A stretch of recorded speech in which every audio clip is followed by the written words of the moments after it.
Hello, ladies and gentlemen. Welcome back to the NECC. I'm McCready. Joining me today is Binks. For the first time ever, we're going to be casting together, aren't we? I believe so. I think we might have casted a long time ago, but it's just a faded memory at this point. But regardless, how are you doing? It's been forever. It really, really has. Well, I'm very excited. I'm very tired of work, but this isn't work. This is time for enjoyment because we are going to see some top tier University Siege, and I just can't wait to get into it, really. So let's take a look at these teams. Let's just not waste any time, Binks. Let's just get right into it. So first team we're going to be looking at is going to be Lebanon Valley. I can't speak today. Oh my goodness. But for our first players, we're going to have Mr. Davis TV. We're going to have Syrup Psyduck, Liquidify, the Senate, and McStuffins. So all these players have a very vast range of what years they are in. But we do have a lot of freshmen, 3 out of the 5, and then 2 sophomores. So good to see that we have players that are really new into college. These are their first 2 years. So it adds for a really fresh look into Siege. I just want to take a look at Syrupsy Duck's degree, and that has more words than the words I wrote for my entire degree, which I have completed. That is a very big title. I'm also quite interested in what our actuarial science is. I'll probably be looking at that during the break later. But, of course, this team, they're coming in. They do have that range of years. They do have that range of experience coming through. But, of course, they need to have an opponent, don't they, Binks? They do, and we can look at the opponent and we could apply our mathematical and statistic methods to assess risk in insurance, finance, and other different analytical areas. And that's mainly what you were looking at for that actuarial science that you're looking at. But regardless, looking at Carthage, I hope I'm saying that right, Carthage Firebirds. We have Quispy. We have Ice Helix, Pause Guy, Papalonsky, and Blue Phoenix. So a pretty solid roster. We have, once again, a big change. So we have first years ranging to third years. And look at all of these different areas of study, from neuroscience to music education. Yeah, and I mean, honestly, I'm very impressed. You know, there's a wide range of talent, a wide range of skill, both mentally and siege-wise. So I'm really excited to see what they bring in. Papa Plonsk, representing the more kind of humanity-sided type of thing. I did a media degree, so I mean, moving on. We're going to be heading to Oregon. The maps that we have been seeing and the maps that have been banned out first, actually, they do have that big impact because Bank, that's been taken away quite quickly now. Binks is obviously, this is one of the newest maps to enter into that map rotation. This is one of the ones a lot of teams aren't comfortable in, even though some of the older teams that you expect to see playing this game should be comfortable on it. It used to be in that competitive map pool, got taken out for a while, and has been brought back in. So we're going to see Villa, Club, and Oregon. What do you really think about these maps? I think Villa is going to be really interesting to see how these teams actually move within their buffer rooms. If we see on Villa that these teams are being too hesitant to get into the building, then they're going to have a lot of trouble on the attacking side to really take control of these sites.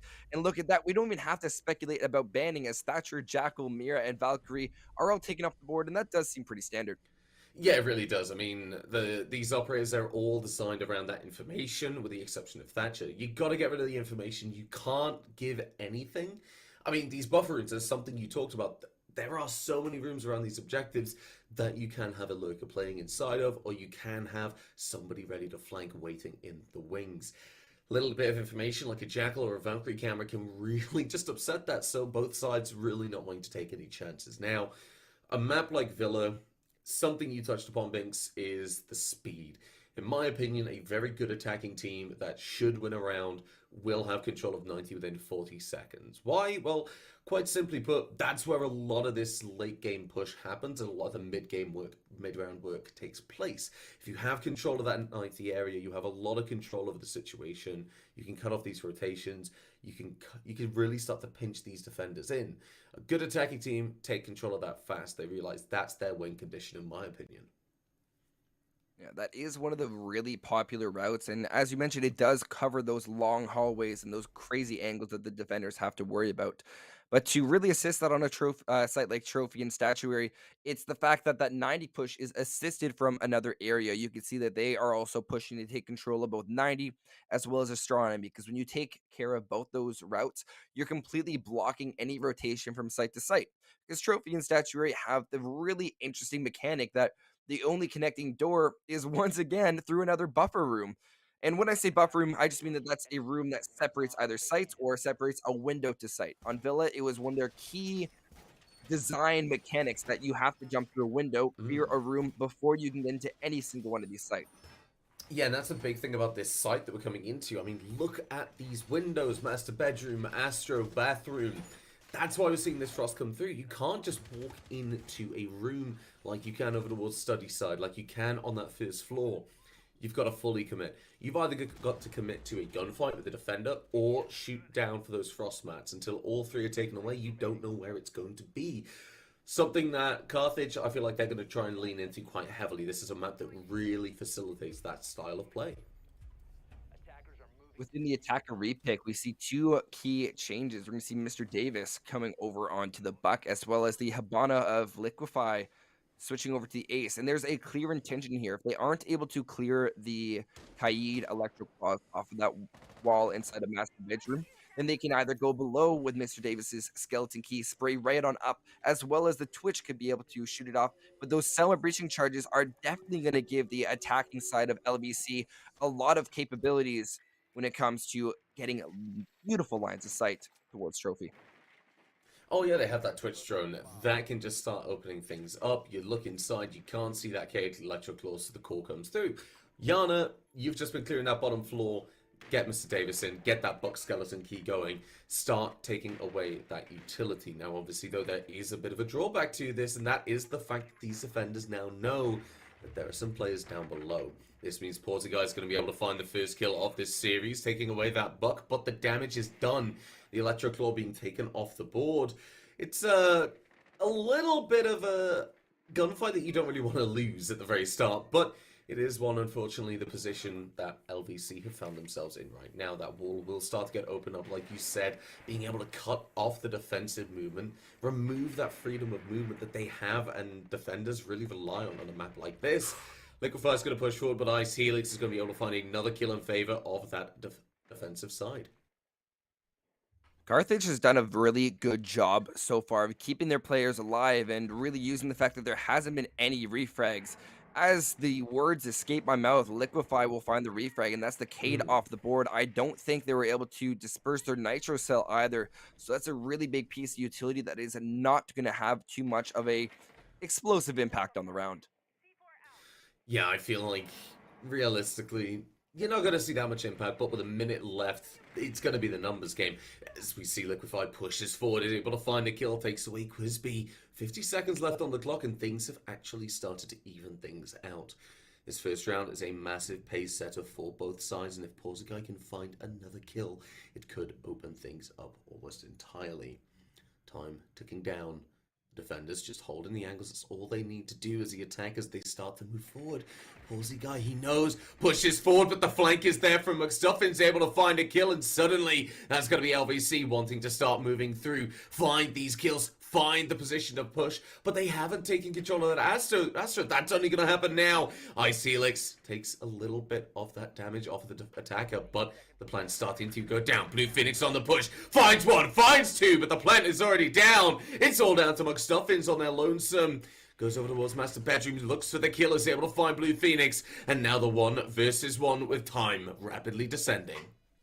30 seconds to go within this defuse. McStuffins has the capability to win this out, but they have very limited HP. 2 nades, they won't even come into effect as McStuffins to win it out in the 1v2 clutch.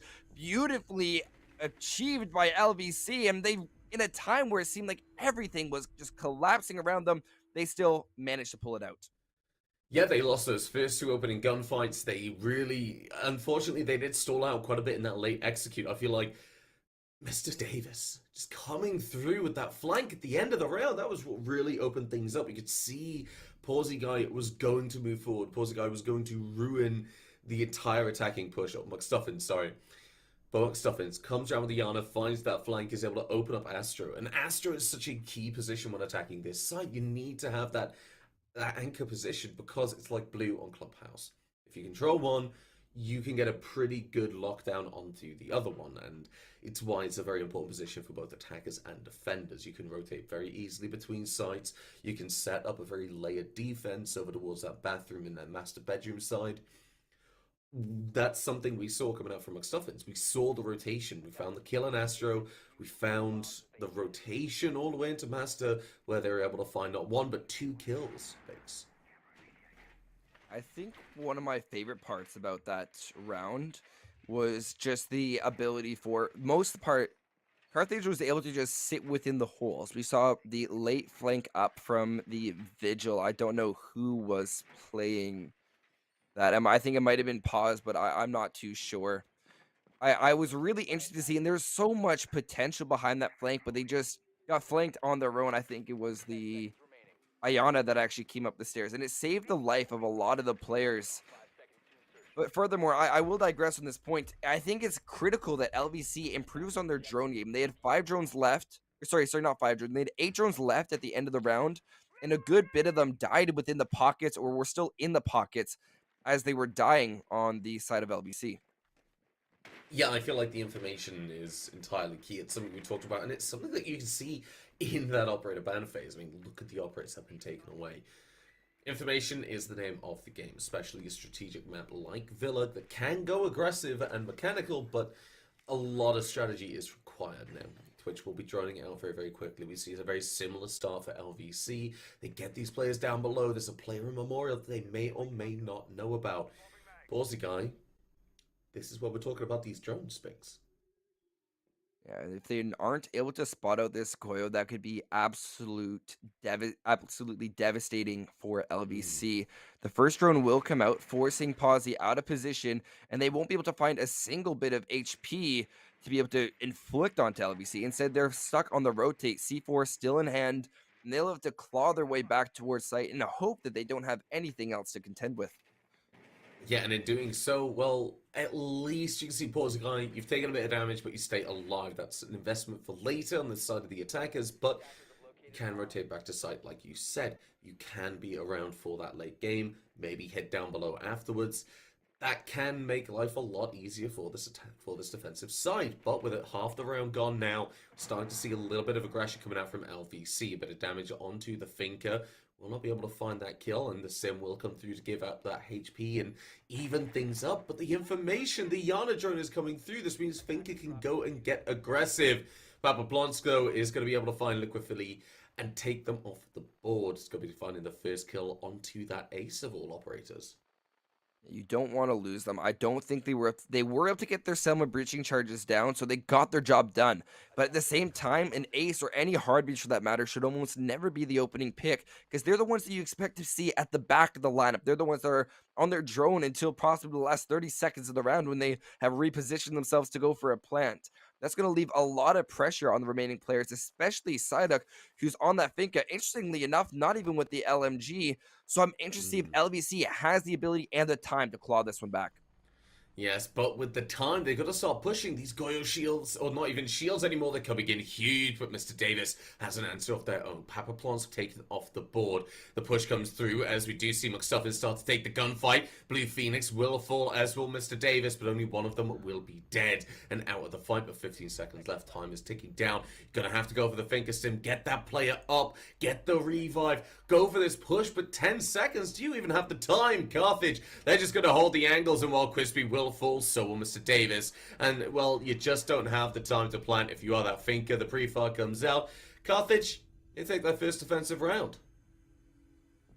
I'm not too surprised about that. They got the early pick that they needed, followed up by just their ability to just hold strong. I want to highlight how long they were able to hold on to astronomy for. Hmm. And I think us calling astronomy earlier on a buffer room just doesn't show the weight that it has onto that trophy statue site, where it's almost an extension of the site rather than a buffer room to stop you from getting to the site.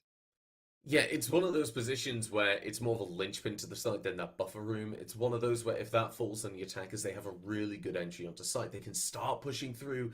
They can start applying pressure to both trophy and statue simultaneously. And in doing that, while the defensive lineup, they have two choices. They either fight and hold their ground, or they pull back over towards 90. Either way, you either lose control, or let's be honest, you don't really have the time to even make that decision. Normally, you are going to have to take that gunfight and with the attackers taking the momentum of controlling Astro, normally it doesn't really go the favor of the defense.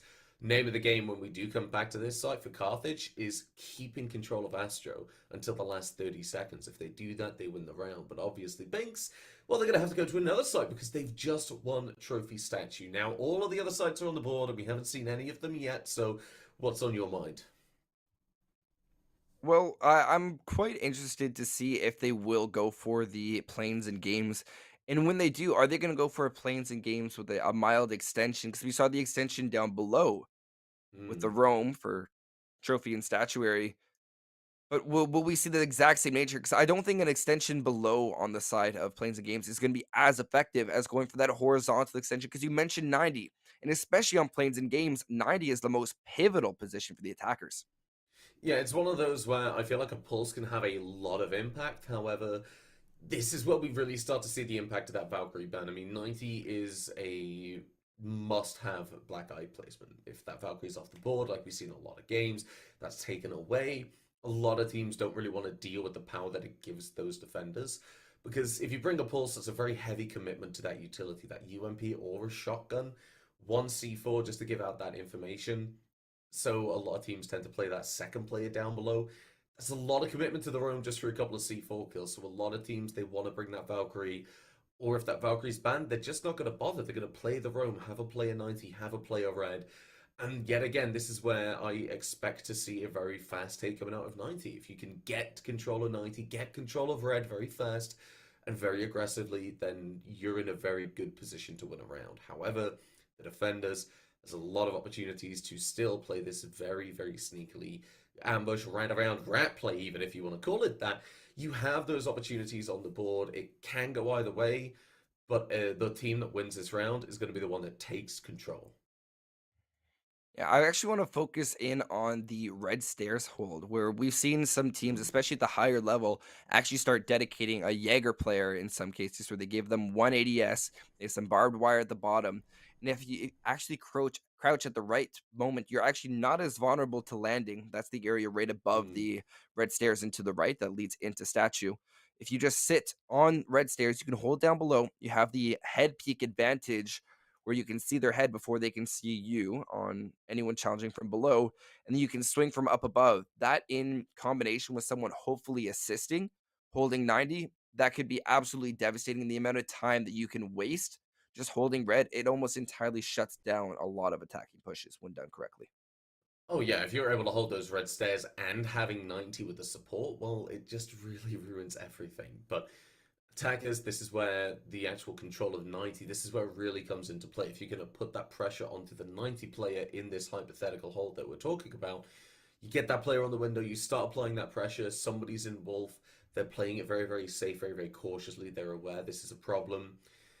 They can start to deal with that 90. They make that 90 player turn around. You go for a double peak, have a player down below on red, push together. This is where coordination, the teamwork, the time management, it's all going to start coming together for the right team. And the only team that is going to be showing that is the one that wins this round, if you ask me. I feel this is where we really see which team deserves to come out on top on this map, at least. Mustard. Mustard. I didn't see the questions before that, but mustard, that's a pretty interesting thing to see. But you have a very valid point. in that it's going to come down to how these teams play and how well they will be able to adapt from their previous losses, because both these teams showed a little bit of a flaw or a little bit of hindrance with the way they pushed up. But Mm. I think going into this round, it's going to be if they use the drone game sufficiently during that prep phase, and they're not afraid to use that attacker repick, as we saw two picks, the switch from the Habana to the Ace, as well as I'm not sure who switched. I think it wasn't the Finca to the Buck, but I can't remember what operator they had. But just switching your operators around during that repick phase with the information you have is so very critical. Yeah, I feel like we haven't really seen the full potential of that six pick. I feel like we're seeing it for a couple of picks. I mean, you see, a clash, and you're like, well, let's bring a Sophia or a Capitao. I don't feel like we've really seen the full potential. I mean, look at these teams; they can change their entire lineup based on what they see. That surely is going to have a lot more implication than what we've seen already. It's a mechanic that I actually really enjoy. It allows for a lot more variation, a lot more adaptability when it comes to these strats. You're not really banking on someone being a certain site because they can't really catch you off guard. If you see they're on one side, well, you just change your whole lineup. You bring that Maverick, you bring that Thermite or Thatcher or whatever you need. This is something that I really want to see a lot more of, and thankfully to the NECC, I'm gonna get to. Yeah, I think we really have to thank the rulebook for that one and just the Mm, ability to play. But oh, I thought we were jumping into game. Not yet. We're not too sure what's going on. I think this is the problem where we just have a player that has not loaded in yet. They're just mm. a little bit slower on the connection side. Really relatable coming from PS4. I think the longest I've had to wait in one of these screens for a ranked game was someone who managed to take around 15 minutes to half an hour to load the map. So all these players are playing on PC, so hopefully we don't have to wait too long, Creedy. But I want to see final concluding point before we can just say tie a nice neat little bow on all this theory crafting is the alibi. I want to see the alibi put in key positions where it forces LVC to give away their position. Yeah, I'm thinking places like Study Doorway or over towards 90 side where you have to go for these free fires. You have to try and just put a couple of bullets. You never know what you're going to hit, and realistically, if you're going to be peeking these areas, you're going to be expecting that gunfire. I feel like map room, study, over towards 90, that's where we're going to expect to see it. But the thing is about an alibi is those impact grenades, that pocket shotgun that she has, and then that MX4 Storm for me. I don't really look at the utility of her. It's a bonus, yeah, don't get me wrong, but the weapon, the speed, the violence, and the momentum that she brings to this battlefield, she can really just sneak around. She can be a very slippery eel when it comes to the actual game and the actual roam clear, which is something we've seen come through from LVC, but I don't think it's something they've been overly dominant on so far. Obviously, only seen 2 rounds. Yeah, not really much to go off, but we're gonna find out more now. Yeah, action phase finally commencing as we're going to be able to have more information on both these teams. And it doesn't look like they're going to be going for much of a 90 clear. All these players are turning their attentions towards study and have a really direct approach. McStuffin's clearing down below. But the problem with collecting information in the way where you send all your drones and you guys are all droning at the exact same time is that you don't have anyone having relevant information. I want to highlight Mr. Davis pushing in while the alibi Gemini replicator had already gone right by. Both these players could be in a complete danger zone inside a pottery, but not realize it because the information they collected was just way too old. Yeah, but they're doing okay for now, and you've got to give them a lot of credit. They're where they need to be. They're getting this vertical play done very, very quickly. They're dealing with these cave claws, but in making these vertical holes, they're overexposing themselves to any defender that wants to take that gunfight necessarily. 2 minutes ticking down on the clock. That wall can and probably will be opened up. I feel like LVC, they're going to be wanting to play the long game. They're going to really want to just make Carthage want to peak. Carthage have been very confident taking these gunfights, and I feel like that's what LVC are trying to take advantage of. Yikes, indeed. We're going to see minute 35 ring out, and Buck still looking through the same hole, trying to find what could have been a redeployed Cade Claw. But I don't think they realize is that possibly one of these has been left, and there's actually going for a really creative Kaid strategy that I want to highlight. Where on the other side of the library bookshelf, they throw one Kate Claw there and the other one on the other side of the wall, making it much, much more difficult to come anywhere near obtaining the Kate Claws in an efficient fashion. Yeah, well, we are going to see that first kill coming through and actually make that a refrag, as well as the Senate and Ice Helix will be taken off of the board. A minute ticking down on the clock, a lot of action that unfortunately we haven't seen, and we would like to apologize for. Our production crew are working on it very, very much behind the scenes, but this is where 90s really starting to come through. This is a section that the defenders, they're going to want to bottleneck the attackers in. Aussie guy with that MX4 Storm will have the perfect opportunity to do that. Finds one, looks for the second, able to down the Finker, can be revived, but the question is, can it be done safely? Well, not going to happen at all now as Pawsey guy finds that second kill. The alibi mark comes through, they know exactly where you are, and Pawsey guy can just rotate completely. Looks for this player, looks for the buck, is able to find Mr. Davis, and a huge triple kill coming through for the alibi as McStuffins, all on their own, has to push through 90. The barbed wire ringing off, the gunfire from the Jaeger coming through, and the pinch to end things out. A 4K for the alibi, we talked about its importance, and there it is. Both the gadget and the gun. So I think we hit our point right on the head where it's really the gun that comes into effect, but that passive ability where if they shot at the alibi and they hit any shots, they would still be hitting that alibi clone, and that largely had a lasting effect. Of course, I believe that the what's it called? Whoa, the name's escaping me. Ayana, sorry. The Ayana at the 90s, she was gonna dead before she even hit that alibi clone. Oh, What I'm yeah. interested in, McCready, is for that previous round, how exactly was LVC planning on enabling site control? The vertical play was really present, and then I think the idea was to rotate up through red, but it just seems like their ability to push, they need to start using someone on the window to repel. We didn't see that Yeah. for Astro, and it really hindered their time clearing Astro to the point where they were really rushing into sight. And the exact same thing with 90, where the alibi had no external pressure. Well, yeah, that's the thing. Pawsey guy was put in a position where he felt he was very, very comfortable, very, very aggressive, was able to go for these swings. Well, like you said, one player on that window could have shut down that whole shenanigan, that whole bit of tomfoolery going on. And a lot of problems and headaches for the side of LVC could have been avoided. Regardless, though, Carthage.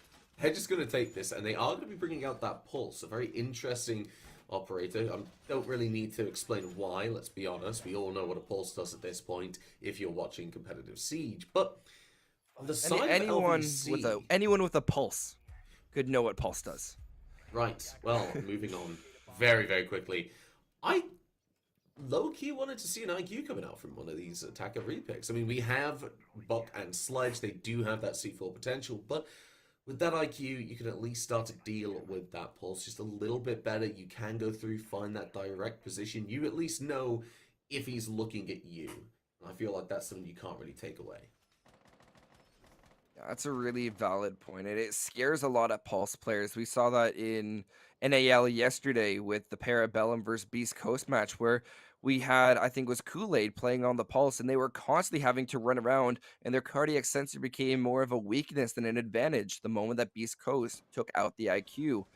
So it causes a lot of commotion on the attacking side, just say find them, as well as the defending side. So an absolute chaos fest. And when you don't, it allows for a lot of C4s. But I want to remind you that that's Iced Helix. That's not even Quispy. She's the one that's playing on the pulse. Yeah, and with Quisby having that information can still go for this kill, or will be pulling that C4 out, I do believe. No, doesn't look like it at the moment, but the Senate has to keep on moving. The attackers, they cannot stop, but Pawsey guy being able to find a kill is going to be knocking those attackers into overdrive. Taking control of 90, using these sledgehammers, using these Buck skeleton keys, there's going to be a lot of standing around, and it just makes me nervous, Binks. I mean, you can see it. You know that they want to use these C4s. They have another 2 in pocket, and then they still have the information of where these pushes are going to come. If you're going to be using this vertical play, you need to get something for it right about now. But Papa Plonsk with the information is going to take away the Senate. That's going to be the Twitch off the board. The vertical play is still there, and Papa Plonsk will lose some damage. But time ticking down. Pulse still on the board, but more importantly, almost all 5 players as Pause Guy will finally be finished. A very dominant performance coming through so far. Blue Phoenix also able to collect onto Liquefy. That leaves Mr. Davis the sole attacker remaining. They're going to have to find 4 to their name to clutch this one out. With 50 seconds and a Pulse Cardiac Sensor giving away their location, things are looking really dire. The Pulse will swing out, won't even have to use their C4 while still using that Cardiac Sensor to great effect. Look at a beautiful swing, and I got to give a lot of credit. They did a phenomenal job of constantly knowing where exactly the push was going from. It's not that hard when you have an operator with wall hacks, no. You played the pulse, you played it perfectly, Carthage, you got the information, you gave away those C4 positions, you told Pawsey Guy, this is where you want to push, this is where you get the most bang for your buck when you do go for that swing, and while you did lose that alibi, in the long run, you kept the player advantage, you kept the time advantage. LVC, they didn't really feel in a position to make a play, in my opinion. I don't think that they really had much control throughout that round. And it's really just saying something for Carthage. They really have stepped up and they have taken control of the momentum. They have Carthage now winning their second consecutive round, especially in the defensive end. That completes a full cycle for them. I think that's 3 perfect sites. Although they lost, Yeah. yeah, that is a perfect cycle because it was LBC that won the first round. I'm mixing up my Yes, timeline. it is. It was They won LBC. the first round, yeah. So it's a perfect cycle, 3 consecutive rounds for Carthage. I actually want to highlight an angle that we saw last round. It was done by the Buck, and it was quite on par with what I'm looking to see from these teams. Inside of Trophy, they made a really beautiful line of sight down into Memo, and that gave a lot of coverage from that second floor to just cut off any sort of pulse player that wants to extend into Memo, and any player on the side of Carthage who wants to rotate back. It cuts a lot of line of sights off, and that's the type of play that I'm looking from LVC. They've really toned it back with the destruction they're going for, taking off the Buck on this statue defense. So I'm interested to see if Mr. Davis on the IQ now is going to be able to pick a lot of that up. Yeah, I think Mr. Davis is going to be looking to play below, get that utility very, very quickly. That Bucket's a very high-profile operator when playing down below, and I want to see a bit stronger of a roam clear. I feel like this Jackalman might be shooting LVC in the foot more than they're actually shooting the opponents in the head. This Jackalman, they don't really know where these roams are going to be. They can bring an air jab on the Nomad, but they haven't. In fact, there's no actual flank control at all. There's no drone. There's no claymores. There's no air jabs at all. Not even zero cameras. That's something that means LVC, you're going to have to do a lot of the legwork by yourself. You're going to have to be watching these cameras. You're going to have these positions that you know you need to keep control of. Well, is that happening? We're about to find out. So far, it hasn't been great, but well, we're gonna see if that's gonna change. Liquefy going for the exact same style of push. They're going to be attempting to take control of Bathroom. They've done a great job droning it out, but the same flaw that we previously talked about, where every player, well, there's no player on the side of Astro. Quispy still has the ability. If she were to swing out, she can look at Bathroom and not be contested from anywhere else. The power of this is that Astronomy holds so much power over the site, the rotation capabilities. So especially with the kill from Ice Helix taking out the Twitch, that's now information gone, as well as the ability to destroy gadgets, especially from Quispy. Minute 20 to go. They have a lot. It's an uphill battle for LVC. It really is, and this is where I'm really excited to see this second front coming through. Liquefy pushing through Bathroom, able to find a kill onto Quizby. So Mr. Davis over by that wolf door can start to move forward, but Pawsey Guy on the red stairs. This is something we mentioned before. Oh, this is not going to end well. Mr. Davis is going to be taking a gunfight, trying to find a refrag from McStuffins. Is going to be able to make it happen, but a 3 versus 3, 50 seconds left on the clock, and you can really start to make something happen. Gunfire coming in through Astro. Mr. Davis finding a second kill. Carthage put on the back foot for this round, and Blue Phoenix position might be given away by your feet. Question is, do we see them try and strike? Yes, we will. Papa Plonsk, all down to you with the Org A3. 30 seconds left on the clock as the attackers have to push. That's exactly what they're going to start to do. Side up taken away by Papa Plonsk. The refrag comes through by Davis, and that's going to be LVC picking up a second round and at least getting themselves a 4-2 split. at least guaranteed 4-2 split. We don't know if they will be able to win this next round, as Aviator and Game Room is going to be back on the table. One thing I really liked about LFEC's push is that once they did take solidified control of Astronomy, and that was the ace player that previously took out Quispy, that was essentially all they had to do. But that wasn't it. They did not stop there. They kept up with a single player pushing in from bedroom as well. I keep on having to add more onto this because of the 90 push that you mentioned at the start. And we even saw the hold on the red stairs by the alibi of Posy. So it worked almost to a T. Posy almost winning their second gunfight, but that was the TSN turning point in the round, McCready. Mm. I don't know if you get the TSN turning point, because I think it might be a Canadian broadcasting company, but um, TSN is just a sports media, and we have the turning point. We're in that round. IQ winning the gunfight on Posy allowed for a successful split push that really gave LVC the edge on the round. Yeah, this is what I'm enjoying to see, is that second dimension coming into these attacks. I mean, so far it's been one-dimensional. They've gone from study side, they've gone in from bedroom, but now they've gone to these sites, they've looked at the defense from Carthage, and they've said, right, what are we going to do? Where will we struggling? Last round they had the answer. They had a really good push coming through. It felt like they were just swarming around the side of LVC, picking them off one by one. I want to see more of that. Question is, will they have that window player for 90? Will they go for that push over towards red stairs, maybe? There's a lot of opportunities on the board. The question is, which one are they going to take, if any? There's a lot of questions to be asked about this round. Mainly, why is there such a massive amount of setting up still going on? 2 minutes and 40 seconds. But that's not something that's actually going to be pressured or pushed by LVC, as they're going for a lot more of a slow approach. And what I believe we see with the Cade Claws that hindered the side of LVC so much previously is exactly the Cade Claw on the other side of Bookshelf. And you're actually able to position the Cade Claw to get 3 walls if you put it directly onto the bar wall facing towards Study. So that's just an interesting little fact. And oh, I love this. This is such an interesting way, but Senate, unless there's been a change, you were actually able to zap that Meister Camp to turn it off and then zap it again. So I'm quite curious that they didn't go for that. Well, it goes both ways, though, Binks.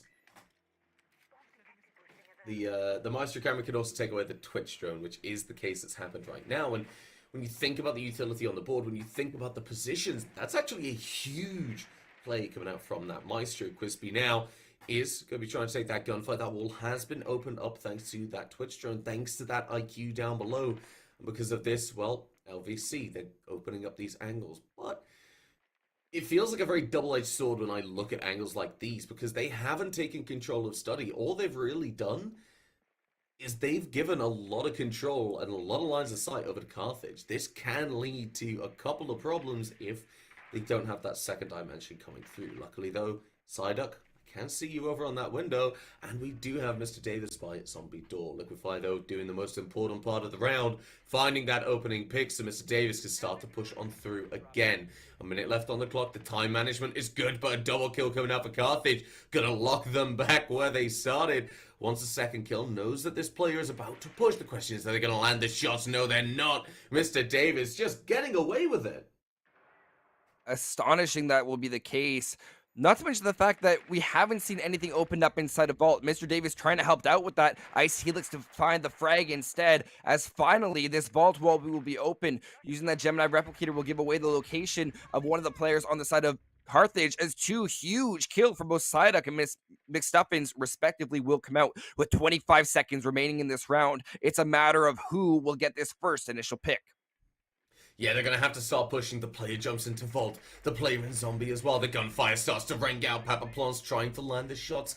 Can't make them hit, but Blue Phoenix can. And now it's all down to Zero Psyduck, who gets taken away by the Jaeger. A beautiful double kill. Looking towards Study, flicking towards the rotate.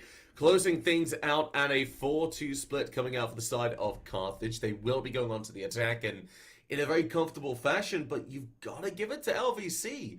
They started to bring it back. They had adaptation. They had identified some of the problems in their play. This is shaping up to be a good game.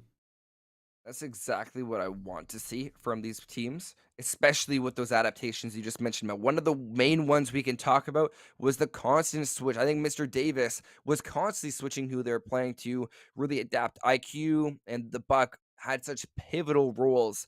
I also want to highlight I think it was Mixed Stuffins that was playing on the Ayana. That Ayana gathered so much information for their team, and where we saw them struggling with the information on the early half, by the split, I'm really, really content with their ability to achieve a much more grandiose third person perspective on the round. Yeah, I mean, they've looked at it, they've shown development, they've shown improvement, and honestly, at the end of the day, that's one of the big things about a team that have a lot of potential, a lot of ways to go down the line. Sure, you're 2 rounds down at the moment, but if you can keep this adaptation, keep this ingenuity when it comes to these attacks, this is where you're really going to start to pick things up. This is where you're going to start to see that improvement and a lot more longevity in your team. I mean, let's be honest, how many teams can you look at that don't adapt doing around and they do really start to struggle after a while? I mean, Team Empire, for example, they went with a very generic way of playing the game. They just went with what they knew, and they didn't really bother changing anything. They didn't care if anybody knew. I feel like that was a really big factor in why they're not really winning much. They're getting close, but they're not really winning because those teams that have that little bit extra, well, is that a little bit more flexibility, isn't it? They have a lot of options that they can play with, and it really forces the defenders to be on their toes. But I don't think that's too much of a problem for LVC. Is Mm. previously we had them have a little bit of issues with their overall roam clear. And of course, they did start to adapt and go for those pinch plays. But now that they Mm. have one central area that they have to work with, as long as they're aware of all the angles, then that's where we should see them be a lot more comfortable. And the castle of Psyduck, I want to highlight 90, how they're putting such an emphasis on this hold, and they clearly understand the confounds and the constraints of pushing it. So it should give Mr. Davis a lot more freedom. Oh yeah, being able to hold that position, being able to have that support as well with you, it's a really confident. That's a really comfortable position to be in. Actually, that claymore coming down, very very cheeky actually over towards that main stairs side, covering your back, making sure you're a little bit more safe now. Minute off the clock already. Utility is being taken off of the wall. They are going to open it up. Liquify going to be put in a very difficult position, but one that can be contested very comfortably nonetheless. They've opened up an angle for these smoke canisters to come through. They've opened up angles for these SMG-11 shots to land, and oh my lord, land they do, finding Blue Phoenix, as we also see Quisby being taken off the board. This wall going open, like I said in the last round, can lead to the defenders having a few too many lines of sight for the attackers to feel comfortable, and we're seeing exactly that.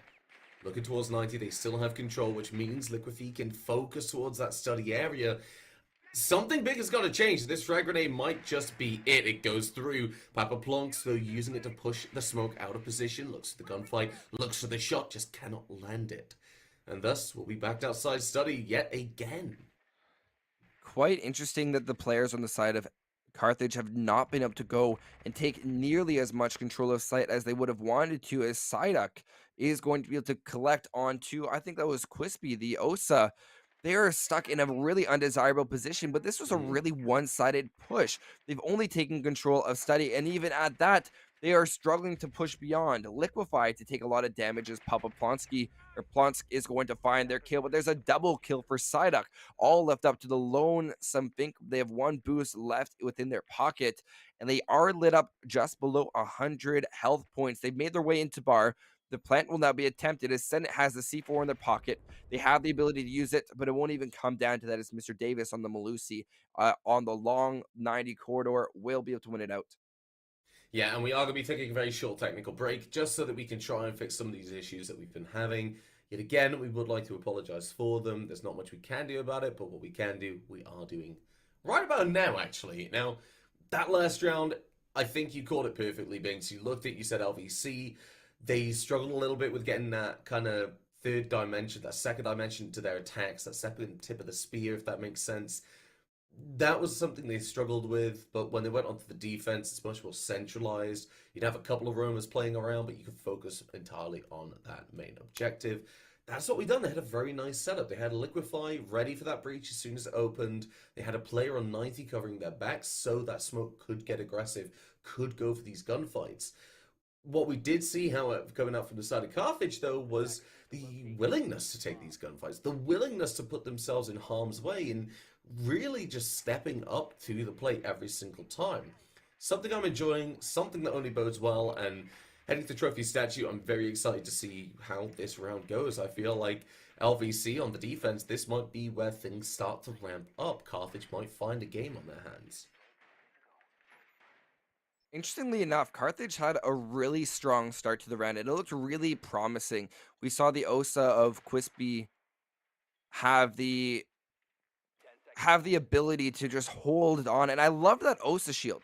That Osa shield in the Claymore that we both saw, you break the Osa shield so you can't have the visibility. You jump over, and you basically have a Claymore on the other side that you have very little ability to shoot. And it's going to take an immense amount of reaction time because players are used to jumping through a window and looking down, but never jump over an Osa shield. So, really interesting interaction and a really good choice on the side of Carthage to just have a solidified point where say, all right, defenders are not retaking this.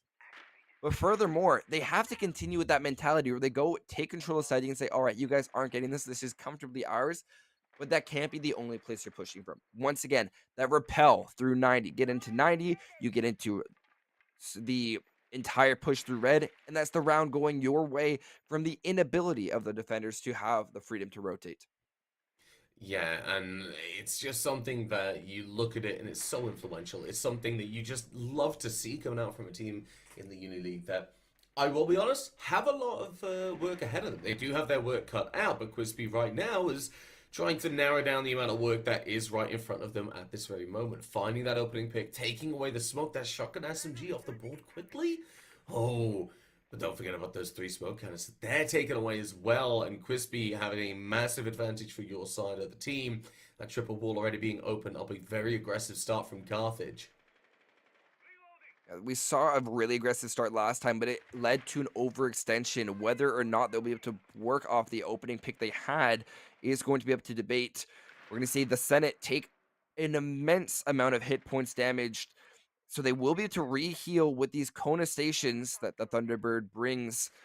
But it's just a matter of how quickly they'll be able to rotate, and it doesn't even look like they have any little intention of rotating back as they'll be the victim to Quispy's second Hmm. kill on the round, as these Finka boosts are doing a whole bunch of benefits towards the attacking team. Well, yeah, looking at that position, the Senate, you couldn't really back up. You had to play your life. You had to stop them pushing. Why? To buy time for your team. These roamers, they have to come back to site. For example, Sider. For example, Mr. Davis. They have to position. They have to get ready for the push. The damage comes down to Blue Phoenix, but it doesn't land the killing blow. What it does do, though, stave off that plant going down. The rest of Carthage started to slow down, started to take a breather, but now they're going to start their push yet again. Son of a frag grenade will ring out, but doesn't find anything other than a little bit of utility, if I'm not mistaken. Mr. Davis spots a player, lets him know that they are there.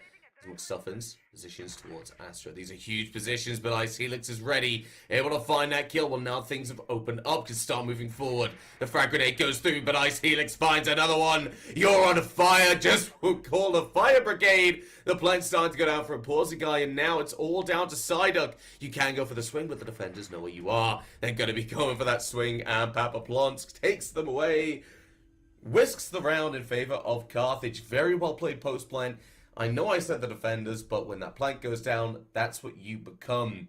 The players were ready. The double peak was there. They were so coordinated for that execute there, Binks. They had a really clear idea of what they were going for, and it showed a lot more comfort on the side of Trophy. But it was that still idea of one-sidedness. I don't think we saw them go for that 90 push. It was only through bedroom, and they kept on extending from that single insertion point. So luckily, they were able to get that opening frag, and they used information to their advantage, especially when clearing out through astronomy, and that led to them bleeding in through the map. But it's very easy for LBC to really attempt to cover if they were to rotate in or take a more aggressive position in stopping this bedroom push. Yeah, I've got to agree. I mean, it was very well played. I know you spoke about Sai.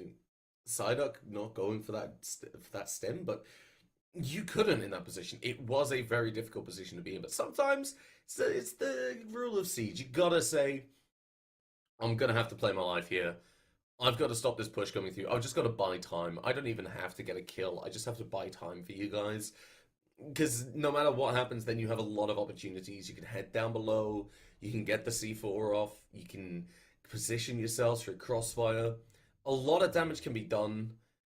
That time is just important. Unfortunately, if you did get one, that's even better. But Psyduck did that job. I'm going to stand up for the homie. He did his job to a T. Played the job best he could. Or the Senate, sorry. Psyduck also did their job very, very well. They tried to go for the refract. They tried to make something happen. And I think while they were able to find a kill, it was an uphill battle, let's be honest. It really was. I don't think there was much more LVC could have done. Carthage took the opening kill, and just like the previous round, they went for a really aggressive take of a single room early on the round. So I don't know what room is going to take that type of role this round. First round, we saw study. Second round, we saw bedroom. Is bedroom going to get it once again for a push into kitchen as well as dining, or is it going to be the laundry room that we see on the bottom right side of your screen? It's really interesting because of all the layers that kitchen and dining has. I think kitchen and dining represents the perfect site in Rainbow Six Siege, where I think it represents that 50-50 nature, where you have the vertical aspect as an option, you have the horizontal aspect, but most importantly, you also have multiple stairwells, where this site is located at a stairwell that leads to the basement, one coming down from the second floor, or two coming down from both second floor and basement, not to mention the fact that there's a hatch, but it doesn't lead directly onto site, it leads onto a room right next to site, once again acting as a buffer. So it gives the attacking team so many different options, and the defense a lot of different capabilities in denying it. Yeah, I mean, I look at this defensive setup and I like it. It's a different one to what we saw coming out from the side of Carthage, but it's an equally viable one. You talked about that castle coming out before. That's something I like to see again. Having that castle, it just takes away that utility, takes away that time. It just makes life harder for the attackers. And as a defensive team, obviously, that's the name of the game. That's exactly what you want. You want to force these attackers to really, really struggle, and by using these castle barricades, you do exactly that. For example, look, you've only really got sludge that can deal with these, and Why? when you have these basically walls just kind of in the way, well, a C4 is a really powerful weapon. People who are just going to stand still. Quizby taken off the board very, very quickly within that first 30 seconds of the round or so. Minute 30, yeah. Yeah, really early on, Quisby has been unfortunately the opening pick more times than not, and it's starting to hurt their team where it seems Carthage has a lot more power when they do manage to grab that opening kill. Luckily, Pawsey is going to find the refrag onto the Senate. That is the castle now down and out for the rest of the round. But with a minute remaining, it seems like Carthage has relatively little control, and there's nothing that's going to force these defenders out of place, the role that vertical play would normally take. Yes, you're right there. And the kill coming through will be able to take away Papa Plants, but Icelix has that refrag. Mr. Davis being taken away. The push comes through. It's going to be Pawsey Guy being able to find another, keeping Carthage in that player advantage. Pawsey Guy wants to push through yet again. Not afraid to shy away from a fight. Will push forward, but Liquid Philly, he's going to be able to find that frag. Psyduck falling. It's all down to the mute. Jumping off the site. Has to reposition with 15 seconds left. A flank. It could be huge. Spots the play of Pawsey Duck. Phoenix is going to be able to take them down. It's all down to Pawsey Guy, and you just got to play time. You stay alive. You know that plant's going down. You've just got to go for the swing. 2 seconds left. 1 second left. And that's the round in favor of LVC. Very well played. Very beautifully executed. And that's going to be, well, Carthage in the dirt. Well played by LVC. Honestly, I didn't know how capable they would be of securing that round, especially when you have a team competently take control of almost the entirety of the site. And we talked about the difficulty for attackers to clear a site like kitchen and dining. But we forgot to mention how capable these players are of retaking that site once they have gone off. It goes both ways because the attackers normally do a lot of the big lifting or heavy lifting in making it so the lines of sight makes it really uncomfortable for the defenders to sit in within any part of kitchen and dining. So that gave a lot of leeway towards, I believe it was, oh my goodness, it wasn't Mr. Davis. I'm losing my mind. It's okay. We're No, it was McSuffins. we're deep into siege right now. It's okay. Who was it that clutched that roundup? Why am I losing my mind? McCready, what's going Liquid, on? liquefy. Liquefy. It was the two. It was the one in between. Oh my goodness, we're not going to talk about that. But regardless, they did a phenomenal job of going in and clearing in through the site. Liquefy, that's a mistake that I'm never going to be making again after seeing you clutch that round the way you did. Well, time will tell on that one because we do still have another map to go after this one, and depending on who wins that second map and this first one, well, there might be a third on the way as well. Clubhouse is going to follow a map that I really enjoy seeing, especially since Oregon came through. You don't play it as much because Oregon kind of became that default map, so I want to see this closed out on Clubhouse, but I want to see some good games. I want to see LVC take this to overtime. I want to see the next game go to all the way to overtime. The action phase will start, however. We're not seeing that much variation in the lineup coming from Carthage, but I feel like that makes sense. They've got a very aggressive, very fast style of play compared to LVC. They try and take that momentum early on. They have good operators to do that. The Finkerston, the IQ, the G36, and Quispy with it. She's a little bit goated, I'm not going to lie. God, that sounded horrible, didn't it? No, it did not sound that bad. I think so.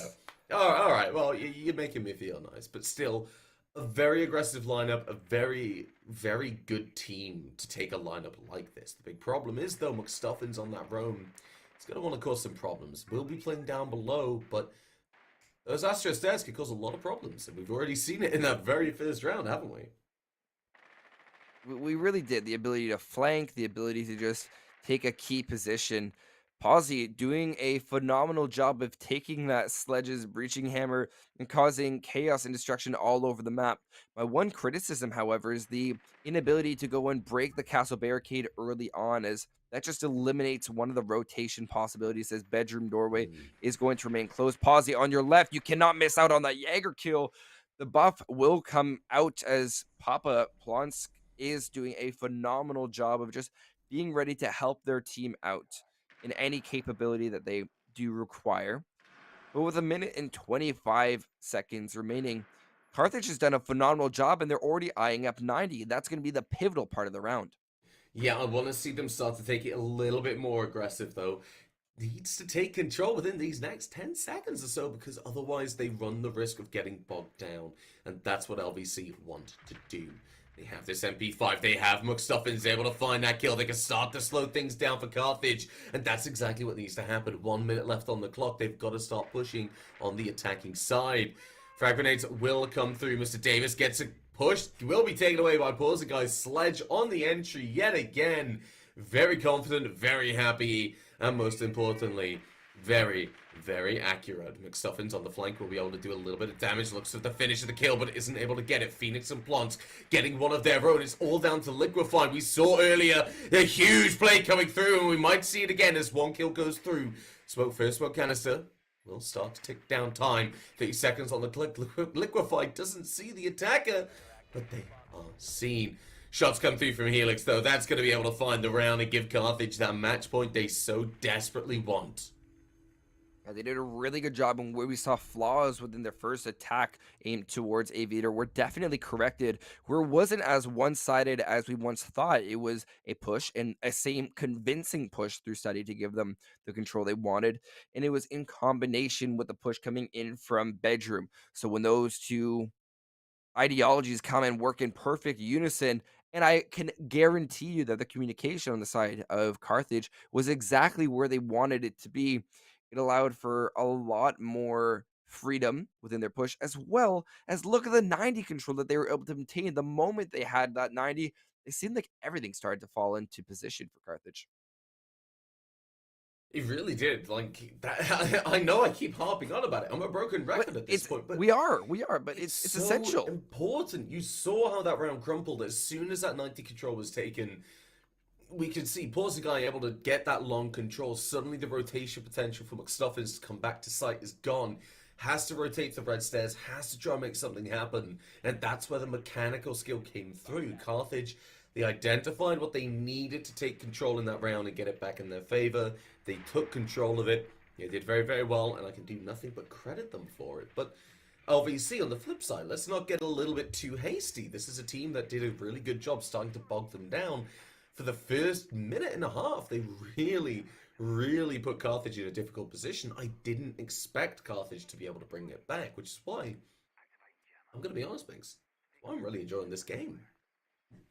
I am too. It's been really interesting, and both these teams are proving that they have a lot of depth within their gameplay. They've shown time and time again that they have the understanding of the game and they know exactly how to play. This has been demonstrated through their ability to get frags, as Mm, well as their ability to know how to play around the clock and map. Villa is very complex, and when you think you have the safety, you can run right on through. These teams aren't over sprinting, something that we see even be a problem at the highest levels of play. Well, they'll sprint right into a room thinking it's clear, but be completely unaware of an angle being held. So the caution being displayed by both of them works mm. phenomenally in unison with the time management. Oh yeah, it really does. Now, looking towards this defensive side, I really like the setup coming from LVC. They've got an extension, but they don't have too much utility committed over towards it. They have an ADS, and that's about it, really. They don't really need that much more. I mean, Mr. Davis is aware that if someone pushes, you've reinforced those walls. It's going to be a very simple gunfight. It's not even an ADS, it's a Thunderbird wall. You hear that wall opening up, you realize somebody's on the way. Well, McStuffins can just cover you. You play Vault. You might have to play your life, Mr. Davis. You might not be getting out of here alive, but what you can do is at least make sure yourself and McStuffins get a kill. Pause the guy gonna get taken down. Will be the first kill to come out on the board if it is confirmed, but McStuffins on 90, looking for something else. The revive did come through from the Finker Stim. And that means that halfway through, Mr. Davis is going to go down, but that's halfway through. That is quite interesting. This means that we could see the two different type of special revives come out as Mr. Davis is just waiting next to that Kona health station. So if it does revive them back up, that could give them means to rotate back towards site. Meanwhile, the Senate's going to take out Quispy, and that's never been a good side because almost every time Quispy's been the first to fall, it results in an LVC victory. But will history repeat itself, or will we see Carthage win and move on to the second map? Well, at the moment, it doesn't look like it. As LVC, they are stalling them out incredibly. Liquefy will fall to Blue Phoenix, but it might be a little bit of desperation. Carthage, they have to start pushing. They have to make something happen. And LVC, they have got that 4 players on the board, just like Carthage.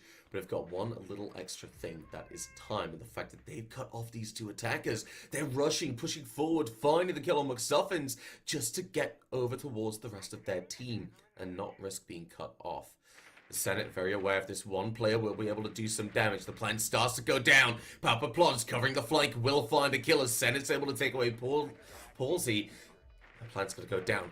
Attackers suddenly become the defense. Senate's able to take away and find their 3rd kill of the round as Psyduck just goes for the push onto Breach. What? Finds the thermite. How the hell do you get away with that? Gets taken away by Helix. The 1 versus 1. But Twitch on low HP. And the Senate nearby with the C4 in pocket can get very aggressive and find it. But that's not going to happen. Carthage, they're going to take the first map. And they're going to do it in a round that I didn't think possible.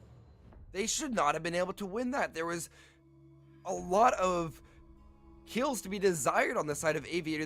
That roam was not completely dispatched, and if it wasn't for the reaction time of Papa to win out that gunfight on the Malusi for the 3rd time almost, it is rather insane to think about. But they got the job done, and I think that's what we have to highlight. Even with those dire situations, they were able to win the gunfights, but the information must be worked on.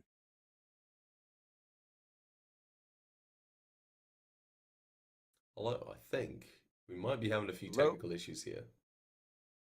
Uh-oh. Y'all are good. I can't hear McCready. He just disconnected from the call. I'm sure whatever you said was really, really interesting. No, he's not. Well, you know what? I'm sorry, I'm gonna send it to a break. We'll be back in 5 minutes as technology. Like, if you ever seen someone show that technology banner and just be completely scared, that's me right now. Technology is freaking me out. So give us 5 minutes as I take a quick 5 minute crash course on how to use Discord.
Welcome back, NECC. It turns out Discord was working for me, and that does rhyme. You could call me Dr. Seuss with these crazy books, but regardless, I got McCready, and that first match is also in the books as it was a astounding win. But we're going flying towards our second match, which is going to be Clubhouse, which is quite contrary for Villa. Yeah, Cathartic, they won. Oh, Carthage, sorry. They won that first map. They did a very, very good performance. But LVC, I feel like they started to pick things up. They started to make improvements. This is where going into this second map, going into Clubhouse, where the basics are a lot more fundamental part of this map and how it plays out for a lot of teams. This is where I really expect to see them really start to step up. I mean, there's a couple of things that I do want to see from them really improve.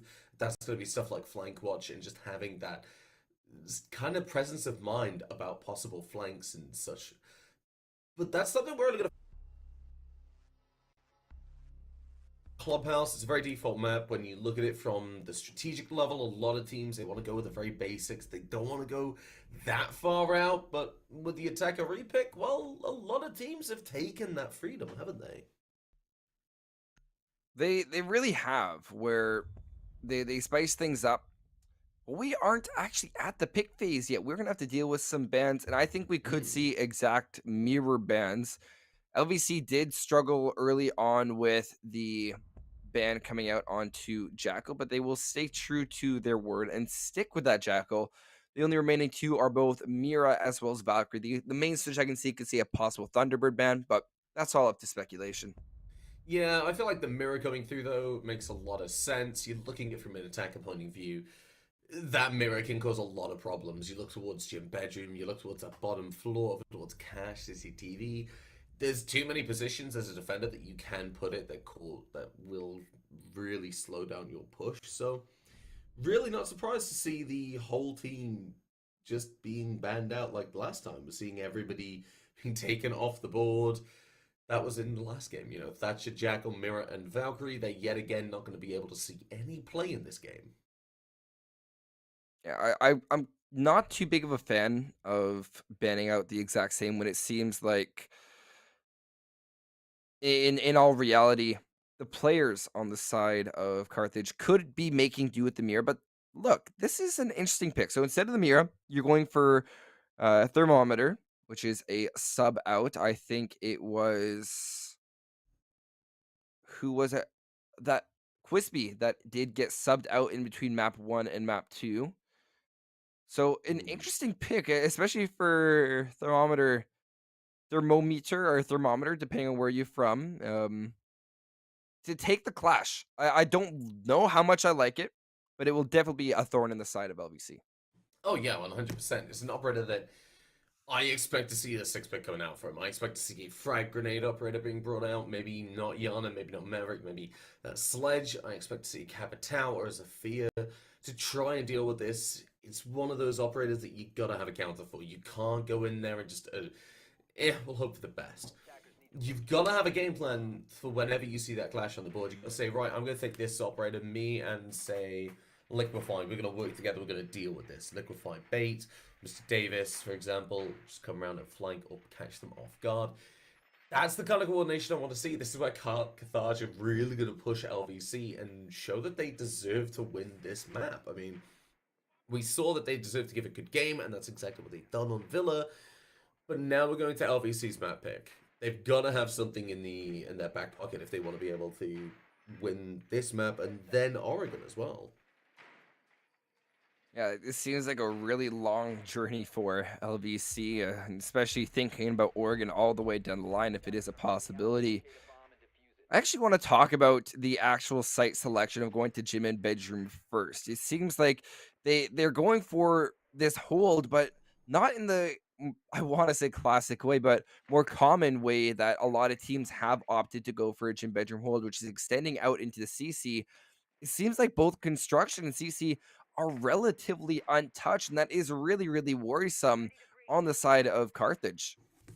Oh yeah, I mean, I'm looking at this, and from the side of Carthage, they haven't really prepared for this push coming through. I mean, that Logi is fully reinforced. They don't have that same kind of setup a lot of teams bring, which allows them to open things up, but they do have to deal with this very multi-pronged attack from LVC. This is something we saw in Villa. Took them a while, but they were able to split apart. They were able to look for these different pushes. Now, Pawsey Guide will be able to find that opening kill. Takes away Psyduck on the opening engagement. That's Finka gone. There's frag grenades. That's Finka boost. A lot of utility removed with just one bullet coming through from Carthage. I'm getting confused. I can't say it properly. Carthage? Carthage? Help me out, thanks. Carthage. I do believe it's Carthage. Carthage. Got it. Cartiage. Carthage. Yep.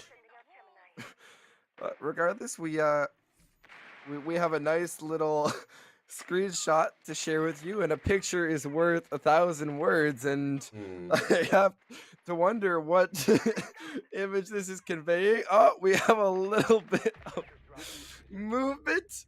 In case you're wondering, the servers all across the world, and it's not just us, at least North America and Europe, but with the Eurocentric narrative we normally read within history, I guess that could be the entire world, depending on how you perceive things. Are you calling me out right now?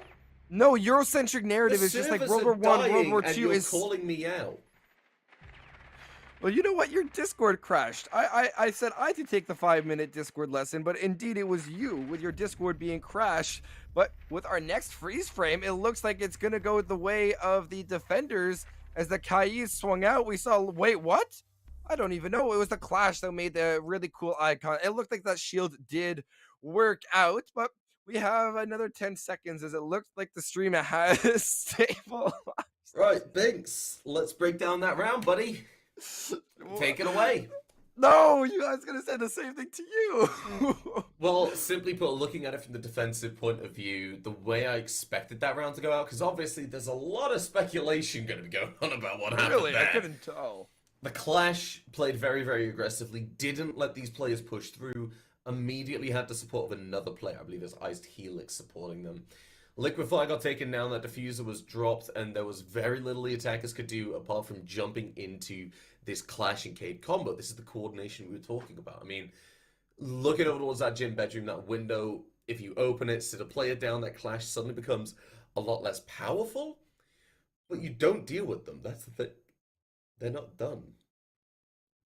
Attackers need to locate and defuse. Look, I'm trying here, Banks. You know, You had like 3 pictures, 4 actually, if we count the Clash. I think that the Clash that came out from Thermometer did work wonders, and it net them a kill at the very end, as we saw from the 3 frames per 2 seconds. Maybe a bit less than that, 1 frame per minute. Oh my goodness, this has just been a little bit worrisome. I think that we need to forget what happened in the past. The same that we're hoping LVC is doing. Roll our shoulders back, stretch the back. Oh, that feels wonderful. Have a quick little yoga session and refocus. We have a new round on our hands. yes, we do. I'm a big fan of seeing this round, and look towards this bottom floor. I'm going to look at this as objectively as I can. We're looking at these Cade Claws. We're looking towards these Arena Gates. It's all about slowing this utility down. Combine that with the mute. Combine that with the Clash. It's all about wasting this time. Slow down LVC. Slow down everything that you're looking at. Slow down this entire push that's coming through from the attackers. Now, Slow down the frames per second. I didn't want to say it, but you made it. Well, what's very interesting, LVC, they've got that blue hatch open. They can get aggressive. They can go for the drop. And while McStuffins isn't going to just yet, Papaplonsky is very aware that that can happen. Suddenly, the defenders, they have to shift a lot of attention over towards that blue very quickly to smooth the kitchen pressure. That's going to have one less gun looking at it. And doesn't sound like a lot, but in the grand scheme of things, it can be. They have a lot of power. I'm interested because we have seen that there's been a switch towards the Hibana over, I think it was either the Ace or the Thermite, which interesting, Ace and Thermite are the 2 operators that counter any sort of Kai trick. But wait, is that Hibana pellet still detonating on the hatch, or is there no Cade on it? What is going on? It will still be impacted out, but I need to zoom in because, oh, they did get rid of the electricity.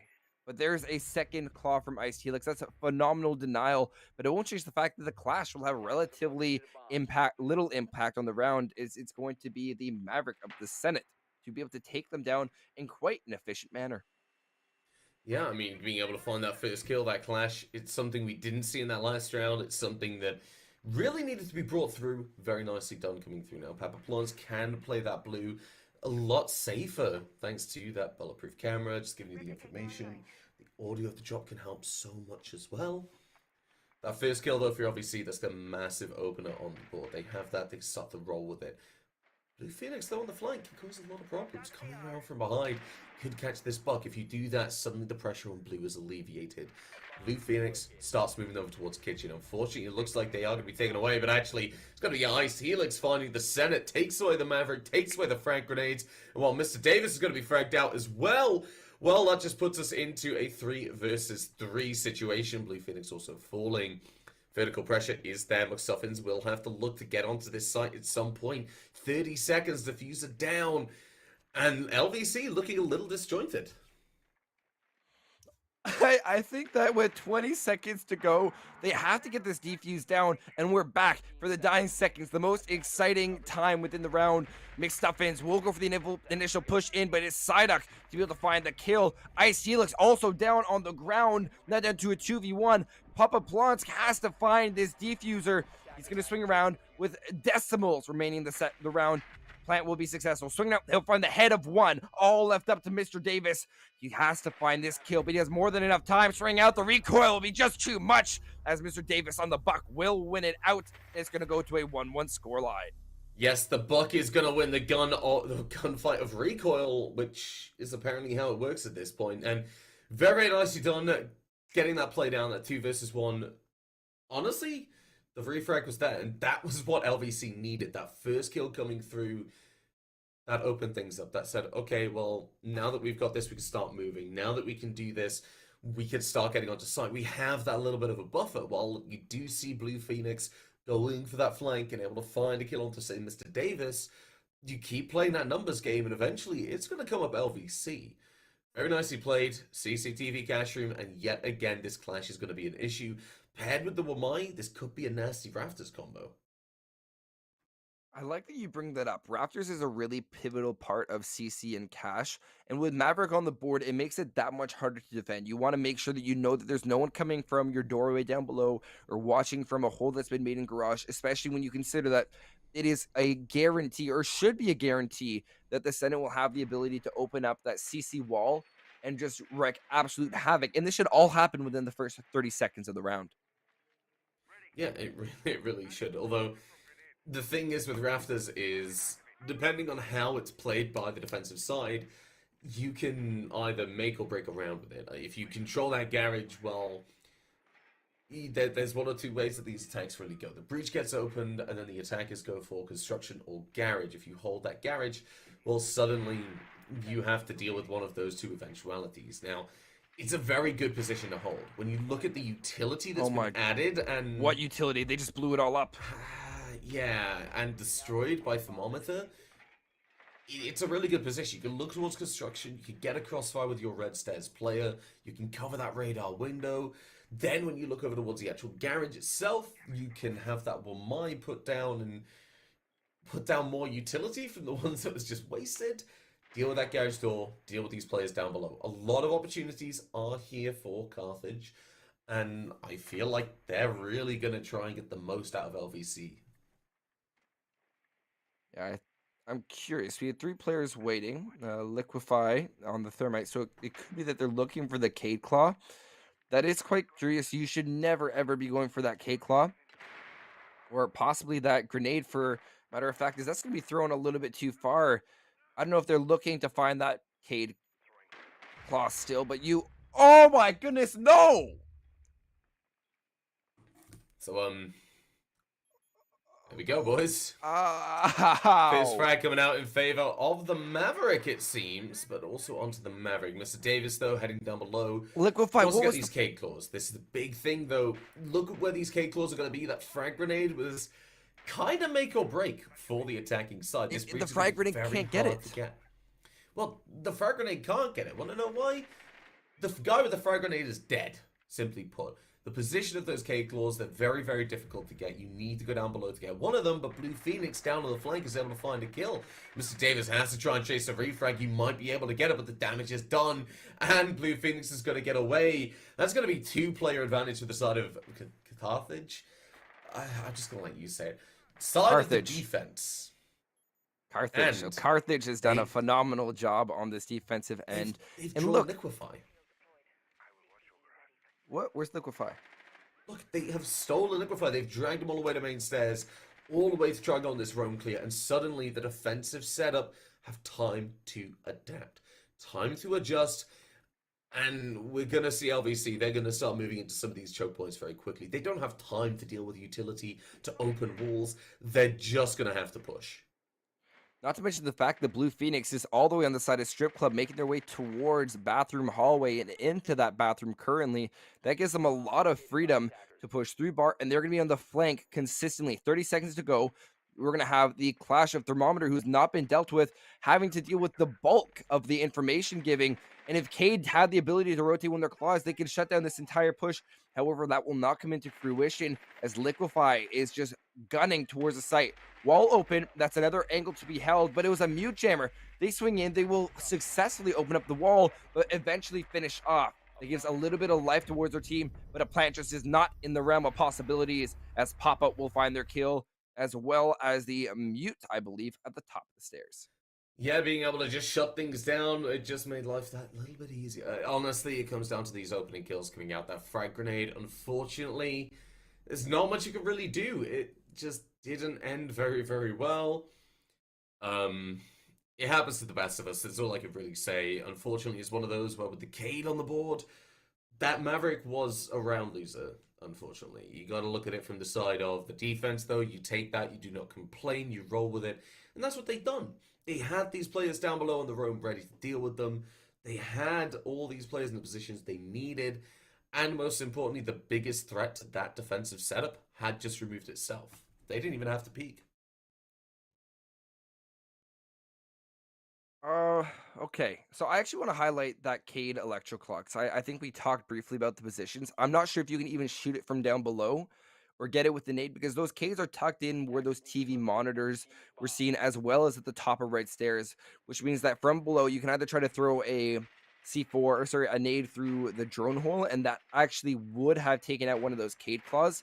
But I still don't know if it was down below. I didn't see where Papa Plonsk or Plonsky. That's the real question. Is it Plonsky or is it Plonsk?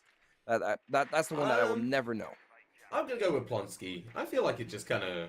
It rolls on the It tongue. just kind of yeah. rolls with it, yeah. I feel like that's the name of the game, in my opinion. I'm quite curious to see if LVC will adapt, because the same lack of extension that we saw last time from Carthage is once again present. They're not going for any big push into the side of CC and construction, instead leaving a mute. And this time they're waiting with 3 extra reinforcements within their pocket, and logistics has been left untouched. Yeah, that's a pretty big thing. That's something we talked about last time. If you look at Pawsey Guy, make that vault rotate, get a reinforcement on that wall. Logi then becomes a massive pivotal position. Think about Blue down below. Think about Astro over towards that Villa site on Trophy Statue. There's a lot of potential that you can bring to that site with that Logi play. However, that's not going to happen, especially with that reinforcement over towards Gold. Without that rotate in Gold, then it just makes life out a little bit harder. Ultimately, Carthage, they're going to have to be playing for these gunfights. They're going to have to take this first gunfight as it comes and just hope that it works very well. Thermometer, clearly a little bit experienced when it comes to bringing out that clash, and all we want to see right now is the rest of the team being able to back them up. So one of the biggest counters to Clash is Kali, which they could have brought, but they will opt not to, as that 50 cal sniper does force the Clash to go into more of a recoil state. Meanwhile, a really cool double peek, I think that was Ice Helix in combination with Thermometer, to be able to find the lonesome player of Liquefy. That's also Diffuser now down outside Jacuzzi, forcing at least one player from LVC to rotate. Meanwhile, Pawsey going to use that hold that they made early on in the round to get a kill onto the player, dropping into logistics. I do believe that was McStuffins. Quick refrag, though, it came out from Mr. Davis, who's made a solidified control of everything inside of construction logistics. But as I say that, it seems to liquefy, ironically enough, as it's going to be the vigil of Blue Phoenix to clean things up. Yeah, it is going to be able to just keep things in favor of that defensive setup. I mean, it's down to Twitch, it's down to Finker, and right now they're kind of looking at this of saying, where do we have to go? Now, obviously, that drop has been heard of the Senate, but Blue Phoenix, you're not getting away scot-free. Senate is aware of this player. The question is, how are you going to deal with it? The vault in certainly isn't the way. That kill will come through, the impact for the rotation. And suddenly Psyduck, all on their lonesome, has to try and find something. That diffuser down in no man's land. Not really aware where that vigil is. The vault has been heard. The Clash has their eyes on the player. They're able to find one kill, but not a second. And Thermometer closing out that round will give another round to the defense. And it's not looking great for the side of LVC. It really isn't. I'm quite worried by that push because Carthage was able to really walk right on over their opponents, and it gives way to the possibility of this almost being guaranteed a 4-2 split. But they have to go down to Church and Arsenal, which we saw previously from Carthage. And correct me if I'm wrong, but I do believe that that was the one site that LVC was able to win out. Yeah, it actually was. They were able to they get that early pick. They were able to open up these hatches, shut down the movement of the defense. I feel like that was a really, really big thing.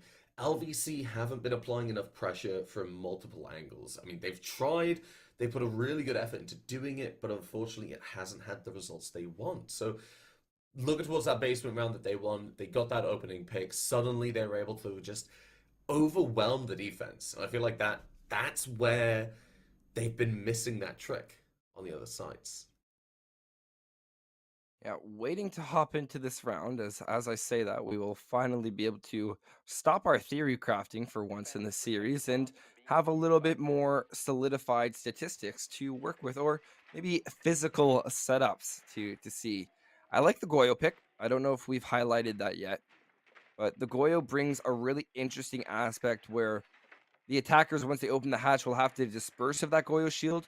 And you can see Posy trying to make sure that with the way it's being set up, it will favor the defenders where you throw an impact or a C4 right at the bottom. And that should actually force all those attackers, the moment they jump in, to be in a really uncomfortable position. 10 seconds left. 5 seconds to go. Attackers objective. Yeah, that's what the defense have been doing so well. They've been able to put them in uncomfortable positions, just make them unhappy to be there. They want to get out somewhere, and that's exactly when they walk into these kill boxes. That's when you strike, that's when you get them with the Glow Shields. They have to push out into the site, into the killing zone. That's been something Carthage have been incredible at doing so far, and I just want to see them bringing it constantly.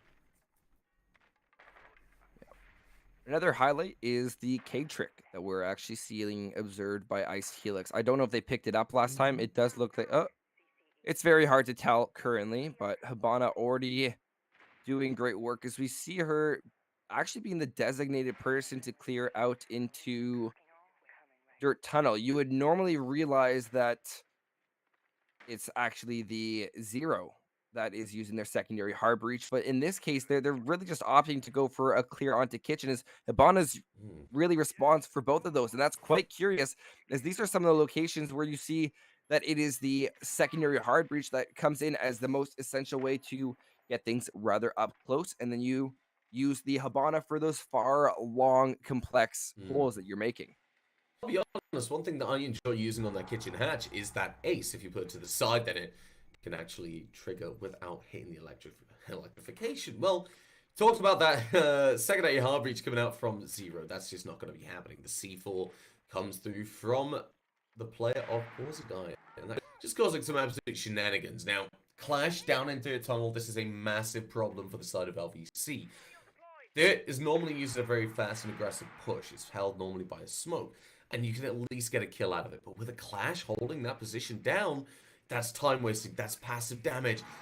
Look at what's happening. They do not want to push. And that's 2 attackers being held in one place. Looking at that player disadvantage as well, that means there's two players somewhere. Now they can deal with this clash, but are they going to is my question. Well, I think it's also a matter of utility where those nades were a little bit wasted and they ran right into the track where Liquify 2 seconds ago had 3 flashbangs and they'll die with those 3 flashbangs waiting in their pocket as Ice Helix will collect onto a second one. That's not even McStuffins, which is the player that has been pushing through dirt. Meanwhile, Mm. if you're an LBC fan, you have something to be quite happy about as you'll notice that Blue Phoenix was eliminated on the roam, but it's all left up to McStuffins, who's rotated all the way up towards Bar. But with 20 seconds to go, these 4 kills are going to be very difficult to find. Yeah, they really are going to have to push down these main stairs. You don't really have many other alternatives other than going for a save and just saying, right, what went wrong? How can we fix this? Well, now, might as well KD, why not? But you're not going to be able to land it down. Pausing guy, closing things out. Another round for Carthage and a successful defense on the second time of trying on this bottom floor. Where are they going to head to next? Well, probably CCTV cache yet again. What adaptations are they going to make? Well, I don't expect that many. They played very, very well last time we saw this site. They wasted time. They bogged down LVC. That's what they want to replicate. That's how they want to take control of this game. And that's how they're going to win it, if you ask me. They've gone onto the defense now. Or they're about to go onto the defense. They want to 5-1 split. This is how they do it. They slow down LVC. They have these roamers like Thermometer on the Cav. And they just make life hell. Yeah, I really want to be able to. Thermometer's been on the Clash, and now the Kavera. It's going to be really interesting to see if they've been able to identify the holes within the attack of LVC, where they've oftentimes been roaming as duos. So they'd have to find 2 kills, one of them a down, one of them an actual confirmed death. And they also have to worry about these Finka revive boosts, which could actually counter this Kavera the moment they try to go for the interrogation. So really weird interactions are a possibility in this case. And it's just going to be a matter of if I'm going to get to yell interrogation at the top of my lungs. Oh god. My ears aren't ready for it. It's 1 a.m. here in the UK, and you're threatening me with this. Okay, let me rephrase that. McCready gets to yell interrogation at the top of his No, lungs. no, no, no, no, no, no, no, no. We're gonna have quiet contemplation when this happens. If this happens. I think it's quite safe. LVC I'll now, whisper it. I'll I'm whisper looking it. to see this flank watch really coming up in a massive way. Maybe make an adaptation, get a Nomad. It's been a bit of a problem with Carthage having a really comfortable time with their roaming, with their movement. If you could get a Nomad, you could shut that down. You could do it very, very easily. It's a forget weapon. Because let's be honest, you hear it if it goes. It's like a Capcan trap or a Legion mine. It either goes off and you definitely hear it, or they shoot it and they give away the name of the game. Yeah, I think Thorn's a good analogy there. Going forward, this could be the final. This is the final round that Carthage has on the defending end. They seem a lot more extended than we've seen in previous rounds, where there's only 3 players on site. Blue Phoenix is down below, and we have a second player, Thermometers, just waiting on the side of Bathroom. They have no reason to move. They have drones all around them in this case, but they have not been droned out actively. I want to highlight too that Blue Phoenix's Vigil Disruptor is going to be able to stop any drones up above, and it will actually give them a little bit of that static energy, making them think that Vigil could either be on the second floor or even on the first. They have no way of knowing. Oh yeah, and I feel like that. It's just the uncertainty, really. It just takes you off guard a million times. Mr. Davis down below yet again. He's going to be trying to get this utility. Very much aware, likely, possibility, that there's going to be somebody down below trying to flank, and that would be the correct assumption to make. But this is where I want to talk about a Nomad, maybe. Huge impact could be had if you don't have to worry about that player trying to flank you. Now, you spot that player of Blue Phoenix, you take the gunfight, you don't land any shots. Consider yourself lucky. Half the round is gone. I want to see some really big movements coming up now this breach can get opened.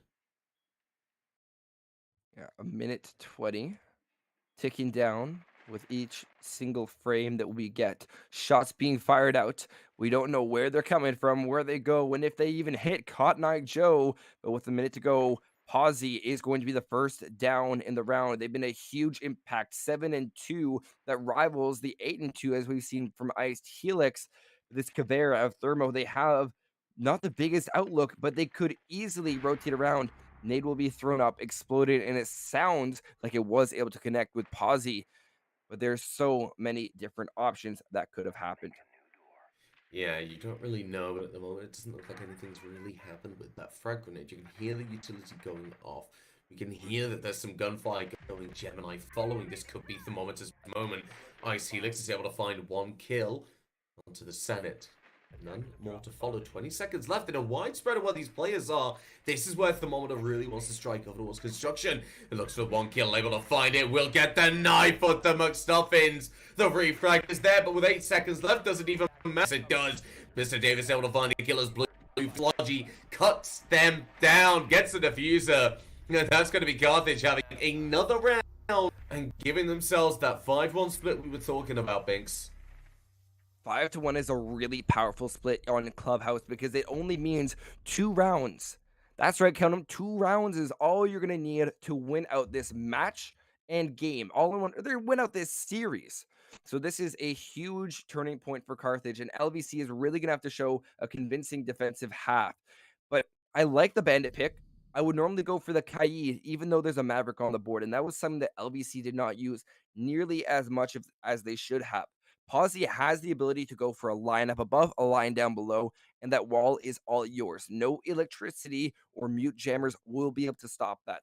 Meanwhile, Ace can go down below towards Garage, throw up one of his Selma breaching charges that is outside of the dome effect of a mute jammer, and there you go. You have 2 key lines of sight all done once again within that first 30 seconds of the round.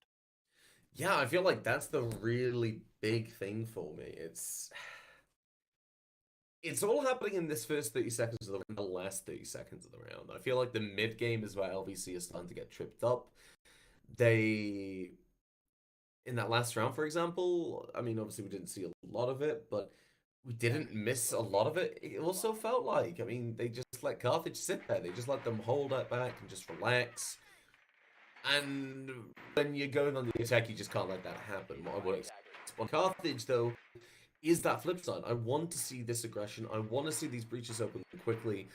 And as soon as they get past that first phase line in how you should be doing these plans, like that mental checklist in your strat book, as soon as they hit point after point after point, you keep that momentum going. You do not let LVC get anything back.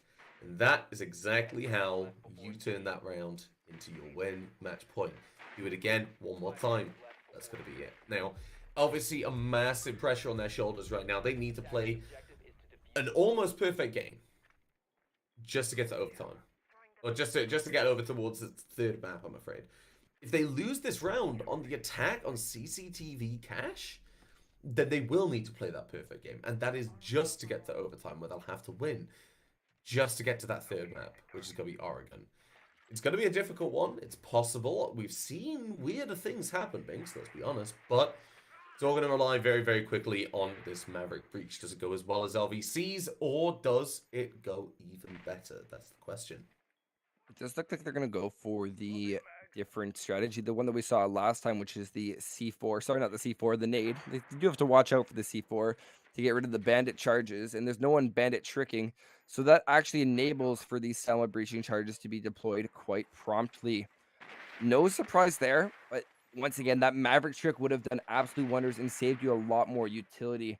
We see fire being detonated all around. I don't know where that came from. I think that was just the Selma breaching charge with a little bit of a slowed effect. So pretty cool to see the detail that the devs do put in this game. Yeah, but we're here for the detail. We're here for exactly what we're going to see right now. We're here for the gunfights, the adrenaline, the pace, and, well, you know, I'll concede. Maybe that's what I'm here for. You might be here for something else. That's entirely up to you. But No, I think you hit the nail on the head. Maverick down below with his frag grenade, he's here for something, and that's going to be blood. Frag grenade will go up. Doesn't seem to have caught a target at that halfway mark in the round. LVC, they still have a very firm grip of this site. This is really good. They've slowed things down, but unfortunately, they are going to lose that first player. They're going to lose Bandit as well. The C4, the player that can go down below and deny the plant, has been taken off of that board. Indeed, he has. That's quite concerning. That's only one C4 left, and that's gonna be Mr. Davis that has it. But you can't really see a world where the Mewtwo most likely has a Mossberg as their other gun, as set as their primary, will Mm. ever have the chance to rotate right on down. A refrag, though, as Posy will have to be relegated to the bench for the rest of the round.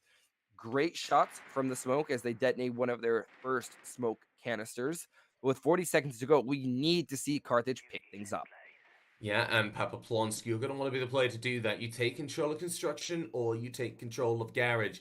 You need them alongside that breach to comfortably go for that plant. But Psyduck will be looking to cause a lot of issues. That plant is starting to go down. The smoke canister doing a lot of damage. Phoenix pulling off the plant is going to be suffering. The C4 goes out. It lands the hit. It's going to keep LVC in the game. Icy Lynx does have a refragment. Stoffin's able to find a kill of their own. 2 versus 2. The smoke is dead. The plank goes down. Mr. Davis doesn't know. Thermometer finds the kill of the McStuffins. And now we find ourselves in the 1 versus 2 post plant. Oh, but they line up. Mr. Davis able to find a Glasswell down, but has to look for the kill onto the Capital. The LMG, they're standing there. They're waiting. But most importantly, Ice Helix is holding all of the cards, the long angle, the better range weapon, but even more importantly, the time on your side. The drop comes through. Mr. Davis could go for that defuse if he wants, but he gets it! Mr. Davis finding the frag, runs through, gets the defuse, keeps LVC in it. Carthage, that's one more round you need to get to match point. It's not going to be this one. Why would you ever rotate? I can understand the reasoning behind rotating to garage. When you consider the kit that you're going up against, that's not the range, that's not the easy headshot you want to be lining up. They have the high ground. And if you have ever watched Star Wars, the high ground always wins. And that's exactly what we saw observed there. Man, oh man, Carthage, you had outside. You must have had the drones in position. You could have gone up to the roof, gone over to the window, but that's not what they opted to go for. A very unnecessary rotate will net LVC their second round, but that can't be taken away from Mr. Davis's phenomenal clutch.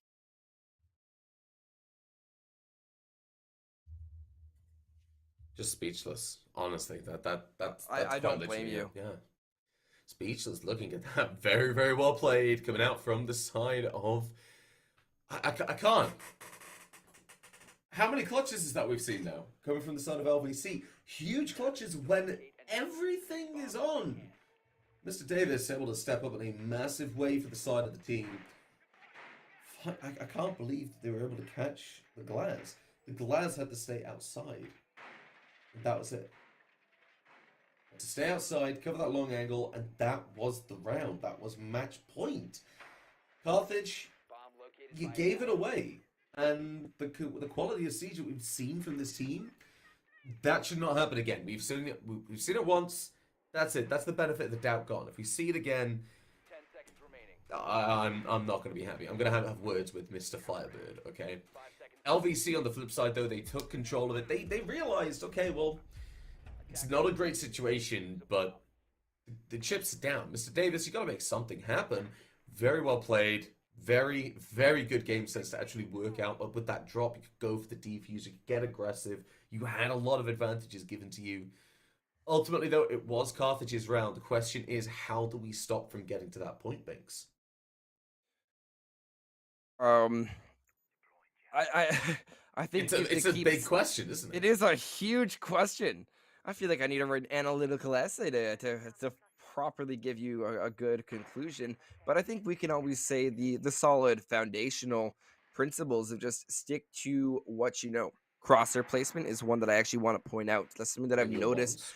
You need to be looking at head level. If you look at the floor, you're going to hit the floor. And not every kill should be in the mind or in your own mind saying, wow, look at that flick. On the contrary, it should be that you look and a flick should be reserved for those crazy moments when you don't or you're not looking in the right spot. For the most part, your crosshair, as you can see indicated by that little white dot, should always be looking towards head level when you're expecting someone. Oh yeah, if that happens, your reaction's going to be a lot better. You're going to be able to take these gunfights slightly more confidently, but that's something that we are going to be talking about very, very quickly. This is the site that LVC actually won on their attack, which I bring up very importantly because if you're going to be able to win this on attack, then normally you should be able to defend it as well. Now, the 50-50 split is there in the success rate, but it still counts. That glass crouch walking is going to have that support of the drone, but the Senate here has a really good opportunity. That drone being mute jammed means that you have that little bit of freedom. Icelix, though, going to find that first kill, takes Mr. Stuffins, and that's a Jaeger off the board. That's a lot of fragging potential gone. It is. They haven't shown up as much as we would like a Jaeger player to, but it doesn't change the fact that that carbine has a lot of power behind it. Liquefy to find a really huge shot with that SMG-11, pulling out the Mossberg, trying to find a second one, but no, instead it's going to be Papa and Pause, both to find their kills respectively, as Pause has already commenced the plant, and there's only one defender left, as Carthage are finally going to be pushing match point, as it seems like a clean sweep on the basement side. It really does a very, very methodical push, picking apart the side of LVC, and it looks like that was planned, that was coordinated, that was well thought out in advance. That is what we needed to see compared to that last round. LVC didn't really feel like they had much chance. They did have a couple of opportunities, they did have a couple of moments to really shine, but unfortunately it was just Carthage. They did what I said, they had that checklist where bam, bam, bam, A to B to C to D. And they just smashed out that round. Very, very well played. Match point. LVC, something massive is going to be needed to keep you guys in it now. A perfect game of Siege to get to overtime, Binks. Oh yeah, I always like to look at it. Just to get to map three. Yeah. It's an uphill battle, I think. Not an uphill battle. It is an uphill... It is a vertical climb from here. I think uphill means that there could be a little bit of downhill where you don't have to worry as much. That could be represented by losing a round. No, this is going to be a vertical climb for LVC. They have a lot to overcome. Not to mention the fact they're going to need a perfect cycle. So winning bedroom, CC, as well as basement. I don't see a plausible world where they would actually go to bar. But regardless, I'll digress on that point. They can't lose another round. They are on very, very thin ice. It's spring. All the ice is melting, and to be quite frank, you're gonna fall through if you even step too forcefully. Yeah, you've got to be very, very careful at this position for LVC. Every gunfight, every action, every piece of utility has to be calculated, measured, and well thought out. One simple mistake, and that's it. It's a game over. You've taken the L, and in University Siege, what's worse? I don't really know. I think regardless, once these games are over, you can either go and say, you know what, let's have a nice night. We lost. We have nothing else to lose. Or you can say, we won. Let's go celebrate this dub. So I think they're happy either way, but they still have to worry for both these teams. VOD review, you always want to improve for next time. And Thermometer, you really like those shield operators, as Blitz will be their selection for this final round. Quite interesting, and I will admit, I am a fan.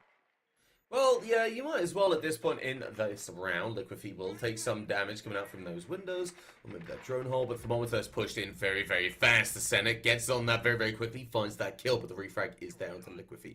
The smoke is taken away. The shot at the SMG, the close range potential has just flipped in favor of these attackers if they can get the utility through. Point is now 2 minutes in the round left, and Papa Plants can see that Logi, you can jump in. You've got time to set this up. You have a really good position to be in, but what are you going to do from there? What is the plan moving on? Well, you spot out that Jaeger, you help out Pause, but Ice Helix is going to be able to find one kill. Mr. Davis getting a refrag as the plank does start to go down. Time ticking down, and this could be it for LVC. McStuffins does have something to say about it. They'll crack up on the Jaeger, finding one kill. Big headshot, make that two, and it's all left up to Papa. They're stuck inside of logistics, breaking it through, spraying out, trying to find the Jaeger. There's 2 pushes with 30 seconds to go. This Finka boost could be exactly what they need, but with those buzzes ringing out, they know that they have no time to play with. Defuse will be stuck. No options as the defenders of LVC will hold on for one more round. One more round, and it might be the one that they need. Being able to hold out just a little bit more. I feel like that execute from Carthage was a little bit more of a rush. They basically said, let's open this, let's win our gunfights, and let's do this. But What we saw was very, very well played coming out from LVC. It was calculated. We saw only about 2 people put swing on a gunfight that had about 5 people, 4 or 5 people from the defense in that general area. They were like, right, let's not all peek it. Let's not give them anything to work with. So, saw McStuffins and Mr. Davis swinging something together. Then, as soon as this advantage came through, like you said, Papa Blonsk was stuck in Logi. Honestly, you know what? I'll give them credit. The lack of rotating in Logi office did a favor because then obviously Papa Plonsk with that time was rushing to stop this defuse going down, couldn't rotate to construction and use that door. It was stuck in Logi. That was a massive choke point, and by the time that carousel barricade was down, well, they knew exactly where they were. They had a player covering it and a player defusing. It was a very well played round coming out from them. This is what I want to see. The question is it too little, too late?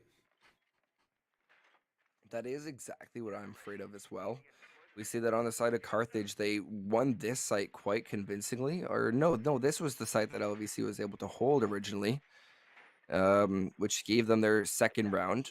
And that came off a round that should have easily gone to Carthage. It was just a little bit of a blunder from Iced Helix, who was then playing on the Capitao. So hopefully Paz will be able to go for a successful Maverick trick, as it looks like the Kaid on the side of LVC. So the Senate has caught on to the same shenanigans that were observed by Carthage during their defensive half.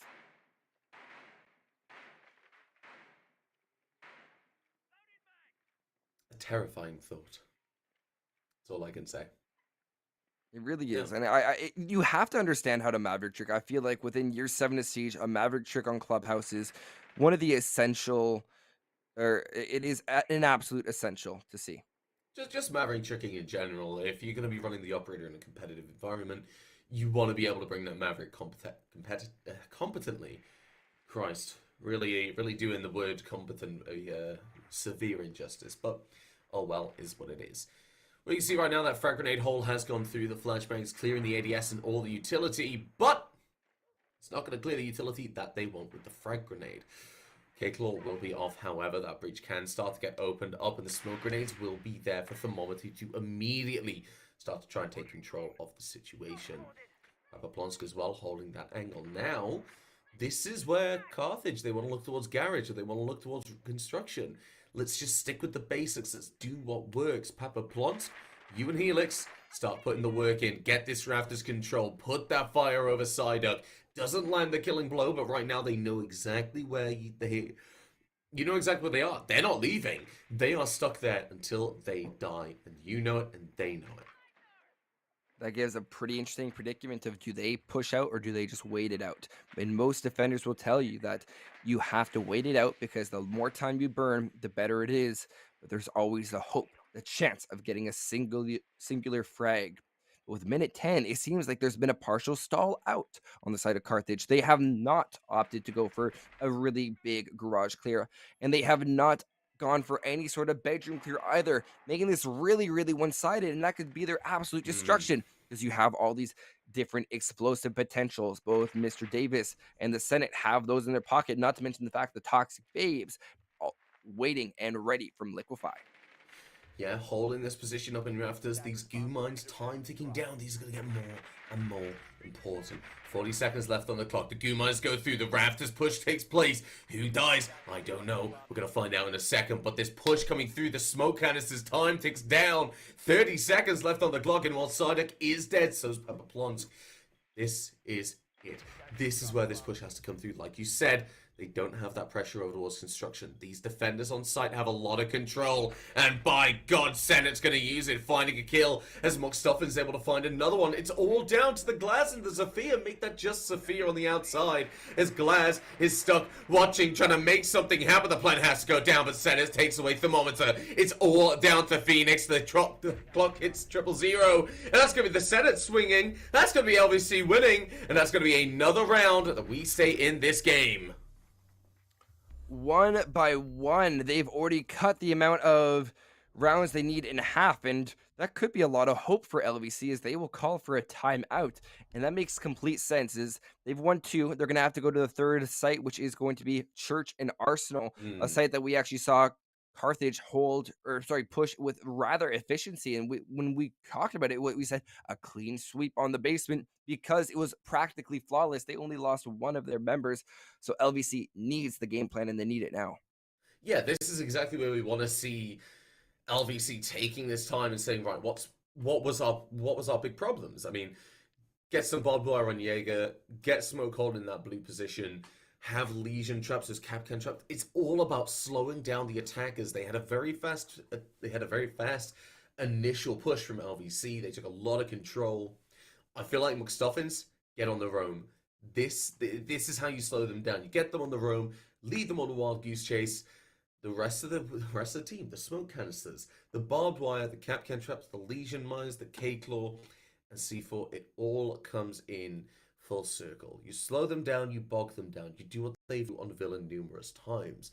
You put them in an awkward position, you don't let them out unless you want them to be there. Still waiting on this timeout.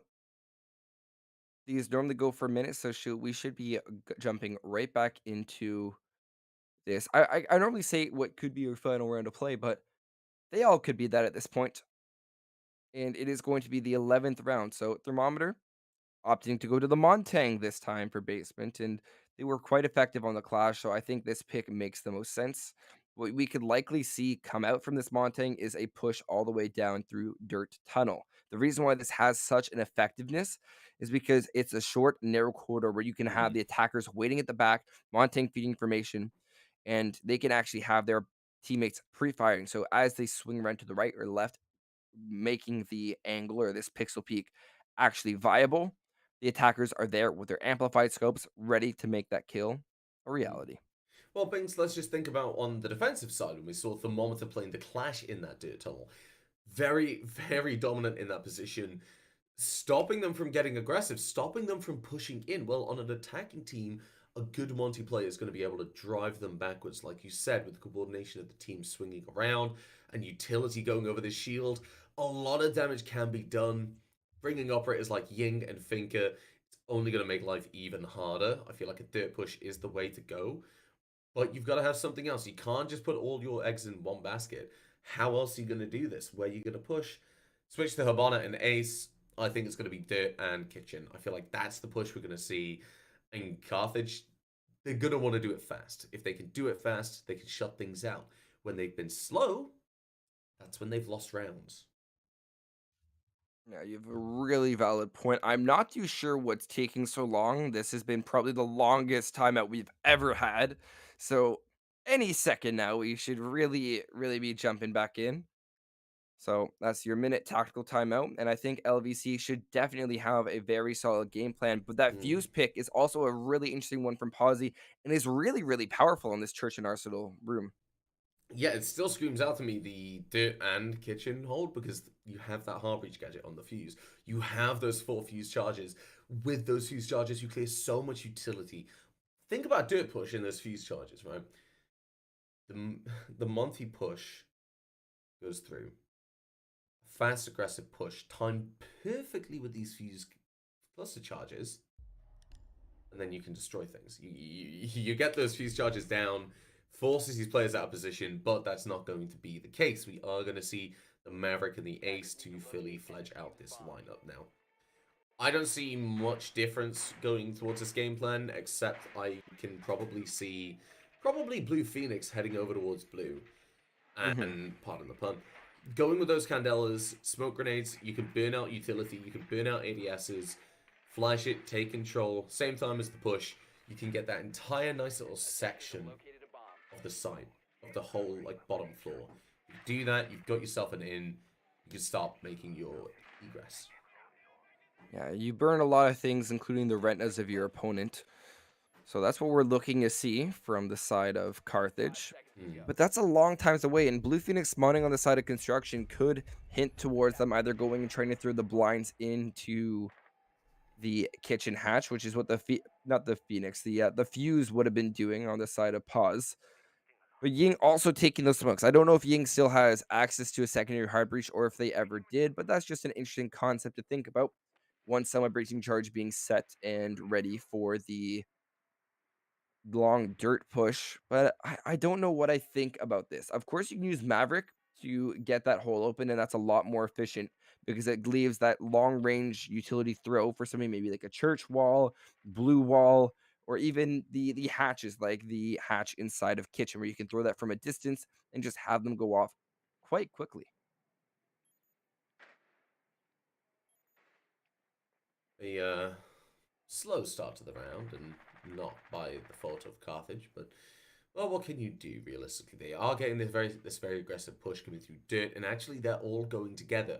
Almost all 5 members of this attacking team are going to be pushing through dirt, and they are going to be applying the pressure as the first goo mine goes off. The signal is triggered. The alarm is raised, and McStuffin's ready. Will be calling for support in the form of smoke canisters. Well, here's the problem with Dirt Tunnel.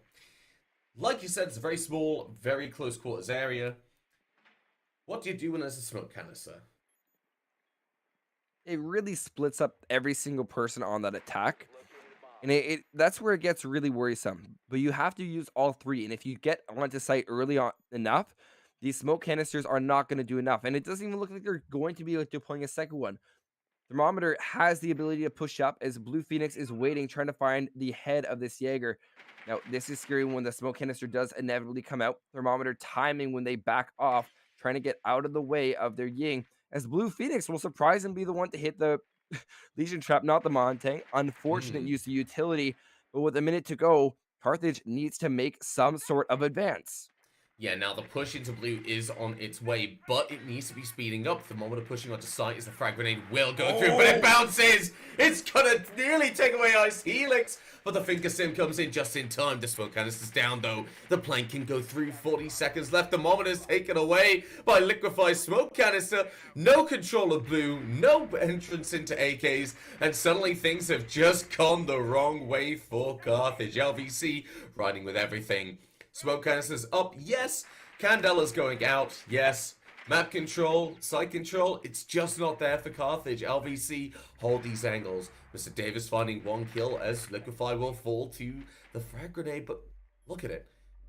2 versus 3. Time ticking down. This plan has to come through as Mr. Davis Oh, finds this kill. Papa Plonsky, it's not going to happen. You find 1 kill, but can you find 2 more in the plant in 2 seconds? Well, it's just not going to happen. LVC have closed that gap down to 1 round.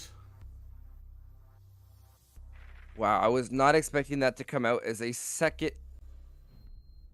You, I don't know if they're allowed to call a second timeout. That does seem quite unfair towards the attackers, but we are going to have a pause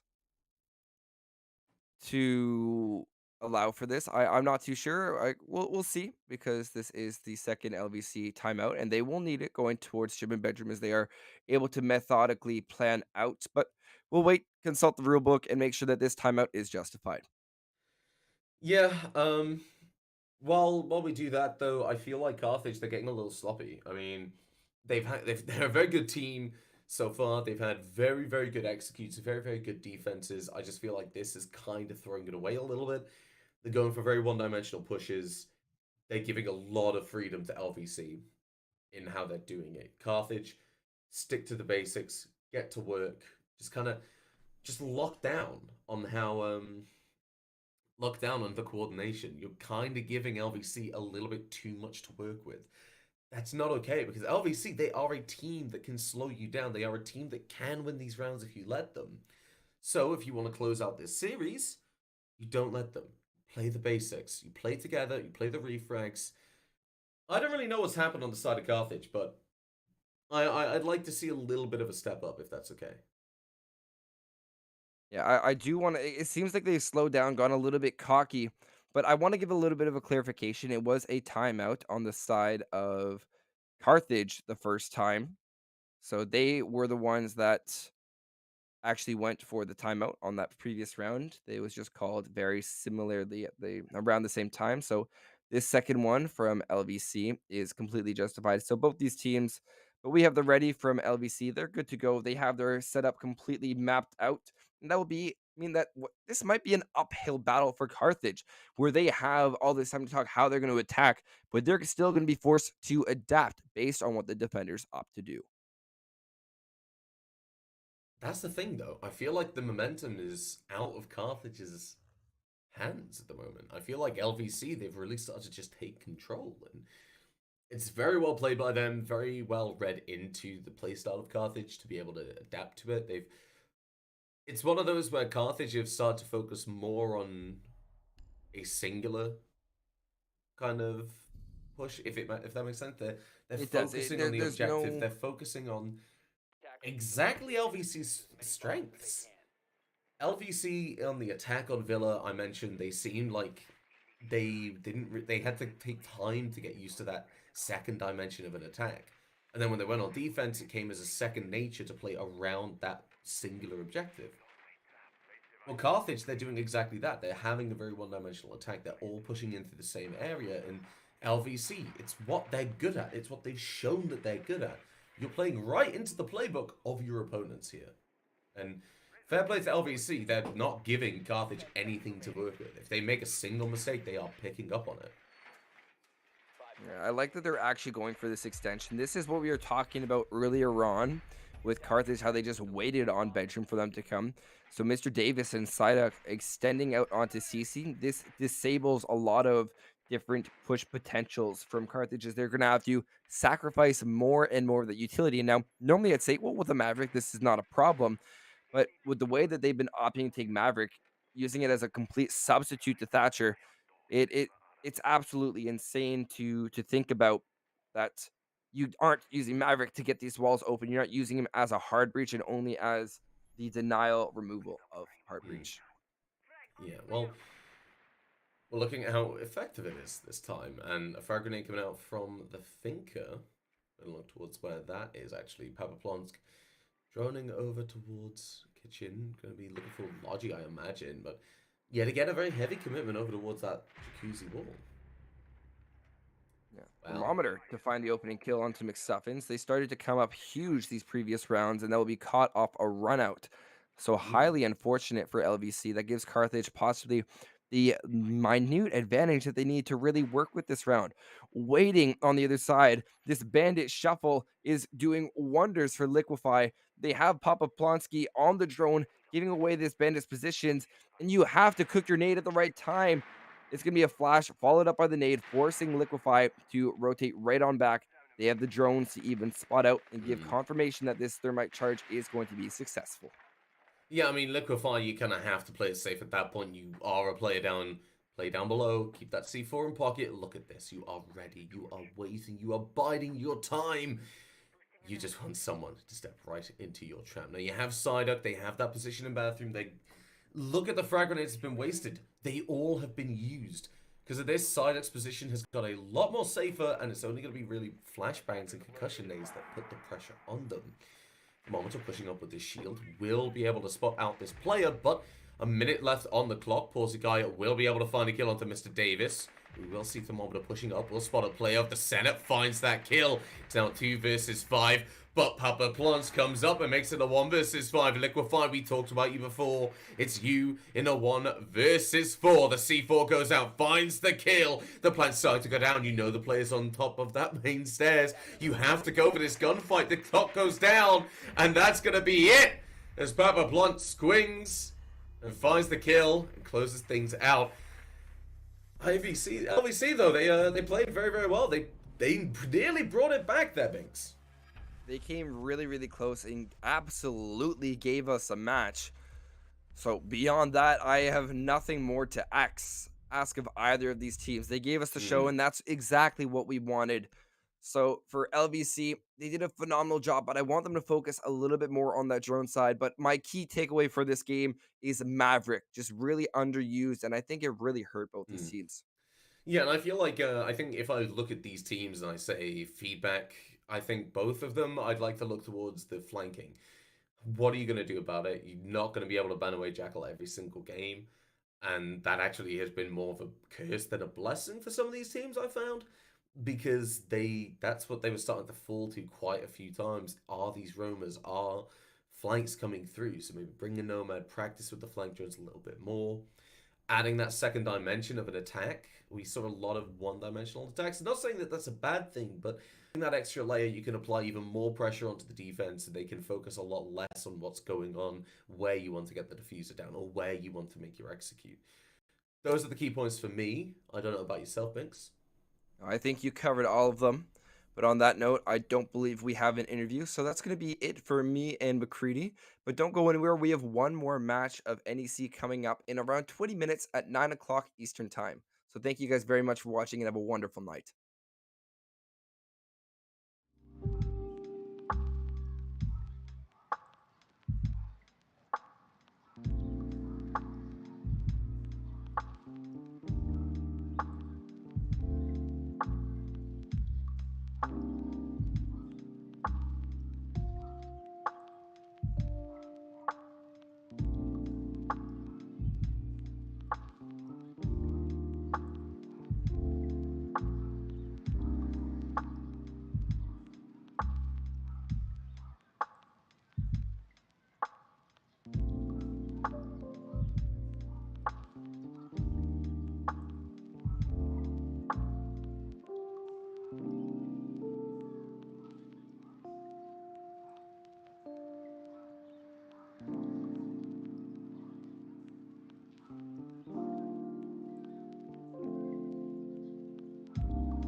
Welcome back once again to NECC Rainbow Six Siege. I'm Treasure. I'm joined here by the beautiful Light Rose. How's it going, Light Rose? It's great. I am super excited to be once again back on the desk with you, back at NECC, and we're getting super close to the end of the season. And now, today, we do have a match for you. Of course, we do always. We have ISU Red versus, hey, for some reason, my brain just absolutely blanked. Co The College. opponent. Co-college. I knew I was looking for like CU something, but yeah, we got co-college, and already, even before we kind of know kind of how these teams play, a story can already be made basically based on how far apart these teams are on the standings, Treasure. Yeah, it looks like ISU Red coming out blazing already so far this season with their 5-1. They're looking really good at this point. Co-College, on the other hand, they're going to be our underdogs today. They're sitting on an 0-5 record right now, so it's definitely going to be a little bit of a David and Goliath story. They're looking to get a second map actually for this season. So odds stacked against them, but I'm really excited for what we can see from Co-College today. Yeah, and it is definitely gonna have to start, I think, off with a really big fire. If we could kind of see who these teams are, how they're gonna be playing, which we can see right in front of us. We do have Illinois State Red, ISU Red. We've got Amp, Paney, Snaky, Jack, and Bill. These teams kind of already together. You can see that them being 5-1, they do have some sort of cohesion together. And one thing to point out between these two teams is ISU actually has almost lost the same amount of rounds that Co College has won, with losing 38 and Co winning 31. Yes, they've been getting out by the skin of their teeth, but finding those dubs regardless. That's really important. I mean, at the end of the day, those are going to matter, those round losses and game losses. But the biggest thing, obviously, your number one point setter is going to be your matches won. So still looking quite comfortable regardless. They're definitely looking for that playoff contention and to be a major player once they get there. And on the other side, we can see with Co College, we can see who's going to be playing. It's going to be Ace Warrior, Pork Chop, Nate Dogg, Lucas Membrane, and Scorpion. Of course, you got to have two members with the XXX, because statistics show it makes you at least 25% more cool. Yeah, there's those easy headshots right there. Just get that all set up in there. And you'll notice this is also a pretty young team. ISU is really mixed on how far they are in through their schooling. And for Co, we're going to be seeing more of these players. So despite this being that second season for a lot of their roster, they've got plenty of time in them. So these losses, they're all learning experiences for any team, but especially one that's going to be as young as they are.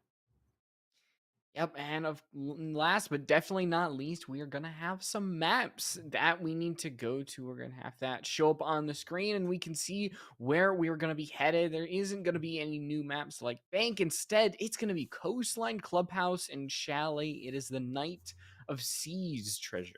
Yeah, I went right from the other NECC broadcast. We had the Coastline Clubhouse Chalet transposed in a slightly different order, but we're going right back for the Triple C's right here again. So starting things off on Coastline, that's nice. That map is really super open and it doesn't require too much hard breaching. So the cohesion between the teammates is going to really come from positioning, watching angles, and covering flanks. That's what's really important there, as opposed to coordinating the utility as much, although that's still going to be quite pivotal. And we can see the first map is actually going to be Illinois State Red's map, excuse me. And we are already kind of going on in. And, with Coastline, you already kind of know what to expect. If you've seen a couple Coastline matches, watched a couple, that a lot of it is just based on how fast these teams are going to go, how quickly they can kind of get these headshots, these kills, because that is kind of what Coastline is more centered around. Absolutely. So the bans that we get here, they're a little bit different from some other maps. We still get the Thatcher ban here. He's always going to be fine to get rid of. And since the rework, he's been more useful in it than ever, since there is a couple more opportunities for some hard breaching placements. So Bandit and Kayet are a little more used. Flores is really... he's not super picked on this map or super banned on this map, but he is strong here. There's some pivotal shield positions and even some other devices that need to be gotten rid of. If you look at billiards room, just getting in around that corner, that makes it really hard to get in from Aqua. You can get rid of a lot of gadgets. You can take players out from behind Pink Bar, and you can take out the shields on Hookah that are invariably going to be watching over towards that balcony. And with already, you can see the map, or excuse me, the operators that are off the board. The only one that might be a little different is the Legion. And I think Coastline usually allows for more of these kind of wacky bans. A lot of times we won't even see Thatcher banned on Coastline because a lot of times he's just not that pivotal because there's not a lot of hard breaches that really need to take place, but he's still going to be off the board nonetheless. And the first place that we are going to go in is going to be Hookah, and we still are going to see the Valkyrie in play. I think that is something to keep in mind. Yeah, Valkyrie is one that doesn't go by the wayside on the bans very often. She's really strong on any map, especially one like Coastline, where the defenders have so much more mobility, so much possibility for flanks, and there's a lot of plays from disadvantage where you're playing post-plant scenarios, and that intel is just super important if you're trying to figure out what's happening in the site still if you have one of those cams. Course, it's got to start on off, but on the other side, ISU, they are bringing their own cameras. They've got the zero, they've got a lot of information. You can see with 3 operators dedicated to intel, anti-roam, whatever you want to call it. They're basically designed to kind of find out where everybody is hiding. And on Coastline, that makes a lot of sense because, like I said earlier, you don't have a lot of hard walls. The only one really on this site is possibly going to be that quad wall, which a lot of teams just choose to ignore and enter in straight in from these sites. So it's very round by round basis where teams want to attack. And right here, it looks like the attack is going to be a little spread out, trying to engage from the windows here. ISU is just going to try and scope out those preliminary roamers who are going to be up on the 2nd floor and trying to scout them out as well. It's a little period of time before these drones are kind of starting to go in, but I think already we can see Painty, like I mentioned earlier, some teams will go for that quad wall. They'll just kind of set up an ace around there so that they can just meet anybody who goes to the bar. We are going to see somebody that's just the pings have come on through. And Scorpion's just going to take a little bit of damage, but not have to really be scared for their life. Yeah, Scorpion staying stanced up on this position, watching those stairs. If as long as he doesn't die, that's a nice position to be on just to keep eyes on what's going to be coming up white stairs. He's got a teammate coming down below, so they're actually going to be able to pinch that player here pretty soon. But the Finka is pushing up towards luggage. I think Scorpion must have moved off to a different angle now at this rate, or yeah, pulled off a little bit and is on cams. So 1 kill goes out for the attackers. They've taken out Pork Chop Ranch, which is a phenomenal name right there, and Nate Dogg takes out Snaky, sort of evening the odds. So we are going to be at a little bit of a moment of silence as currently we're trying to see. I think we had a little bit of a problem. Frozen up here, waiting on work from production. Yeah, we are currently witnessing just a aim down sight, so we don't exactly know what is occurring right now. All we can see is the 4v4 situation, and there wasn't a lot that we could really gather as well to say where this round could kind of go. It's kind of hard to gauge what's going to happen next. Yeah, here, do we get an ETA on that? Do you want us to go to break?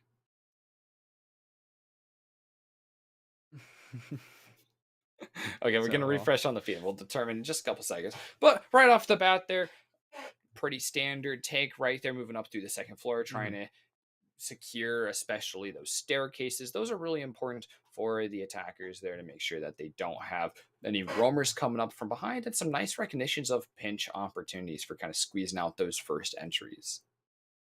Yeah, a lot of players can kind of get caught in luggage if they're not prepared, but yeah, we are going to have to figure things out. We're going to be going to a break, make sure that we can kind of get everything nice and settled. Hopefully it will not be too long. We'll be right back.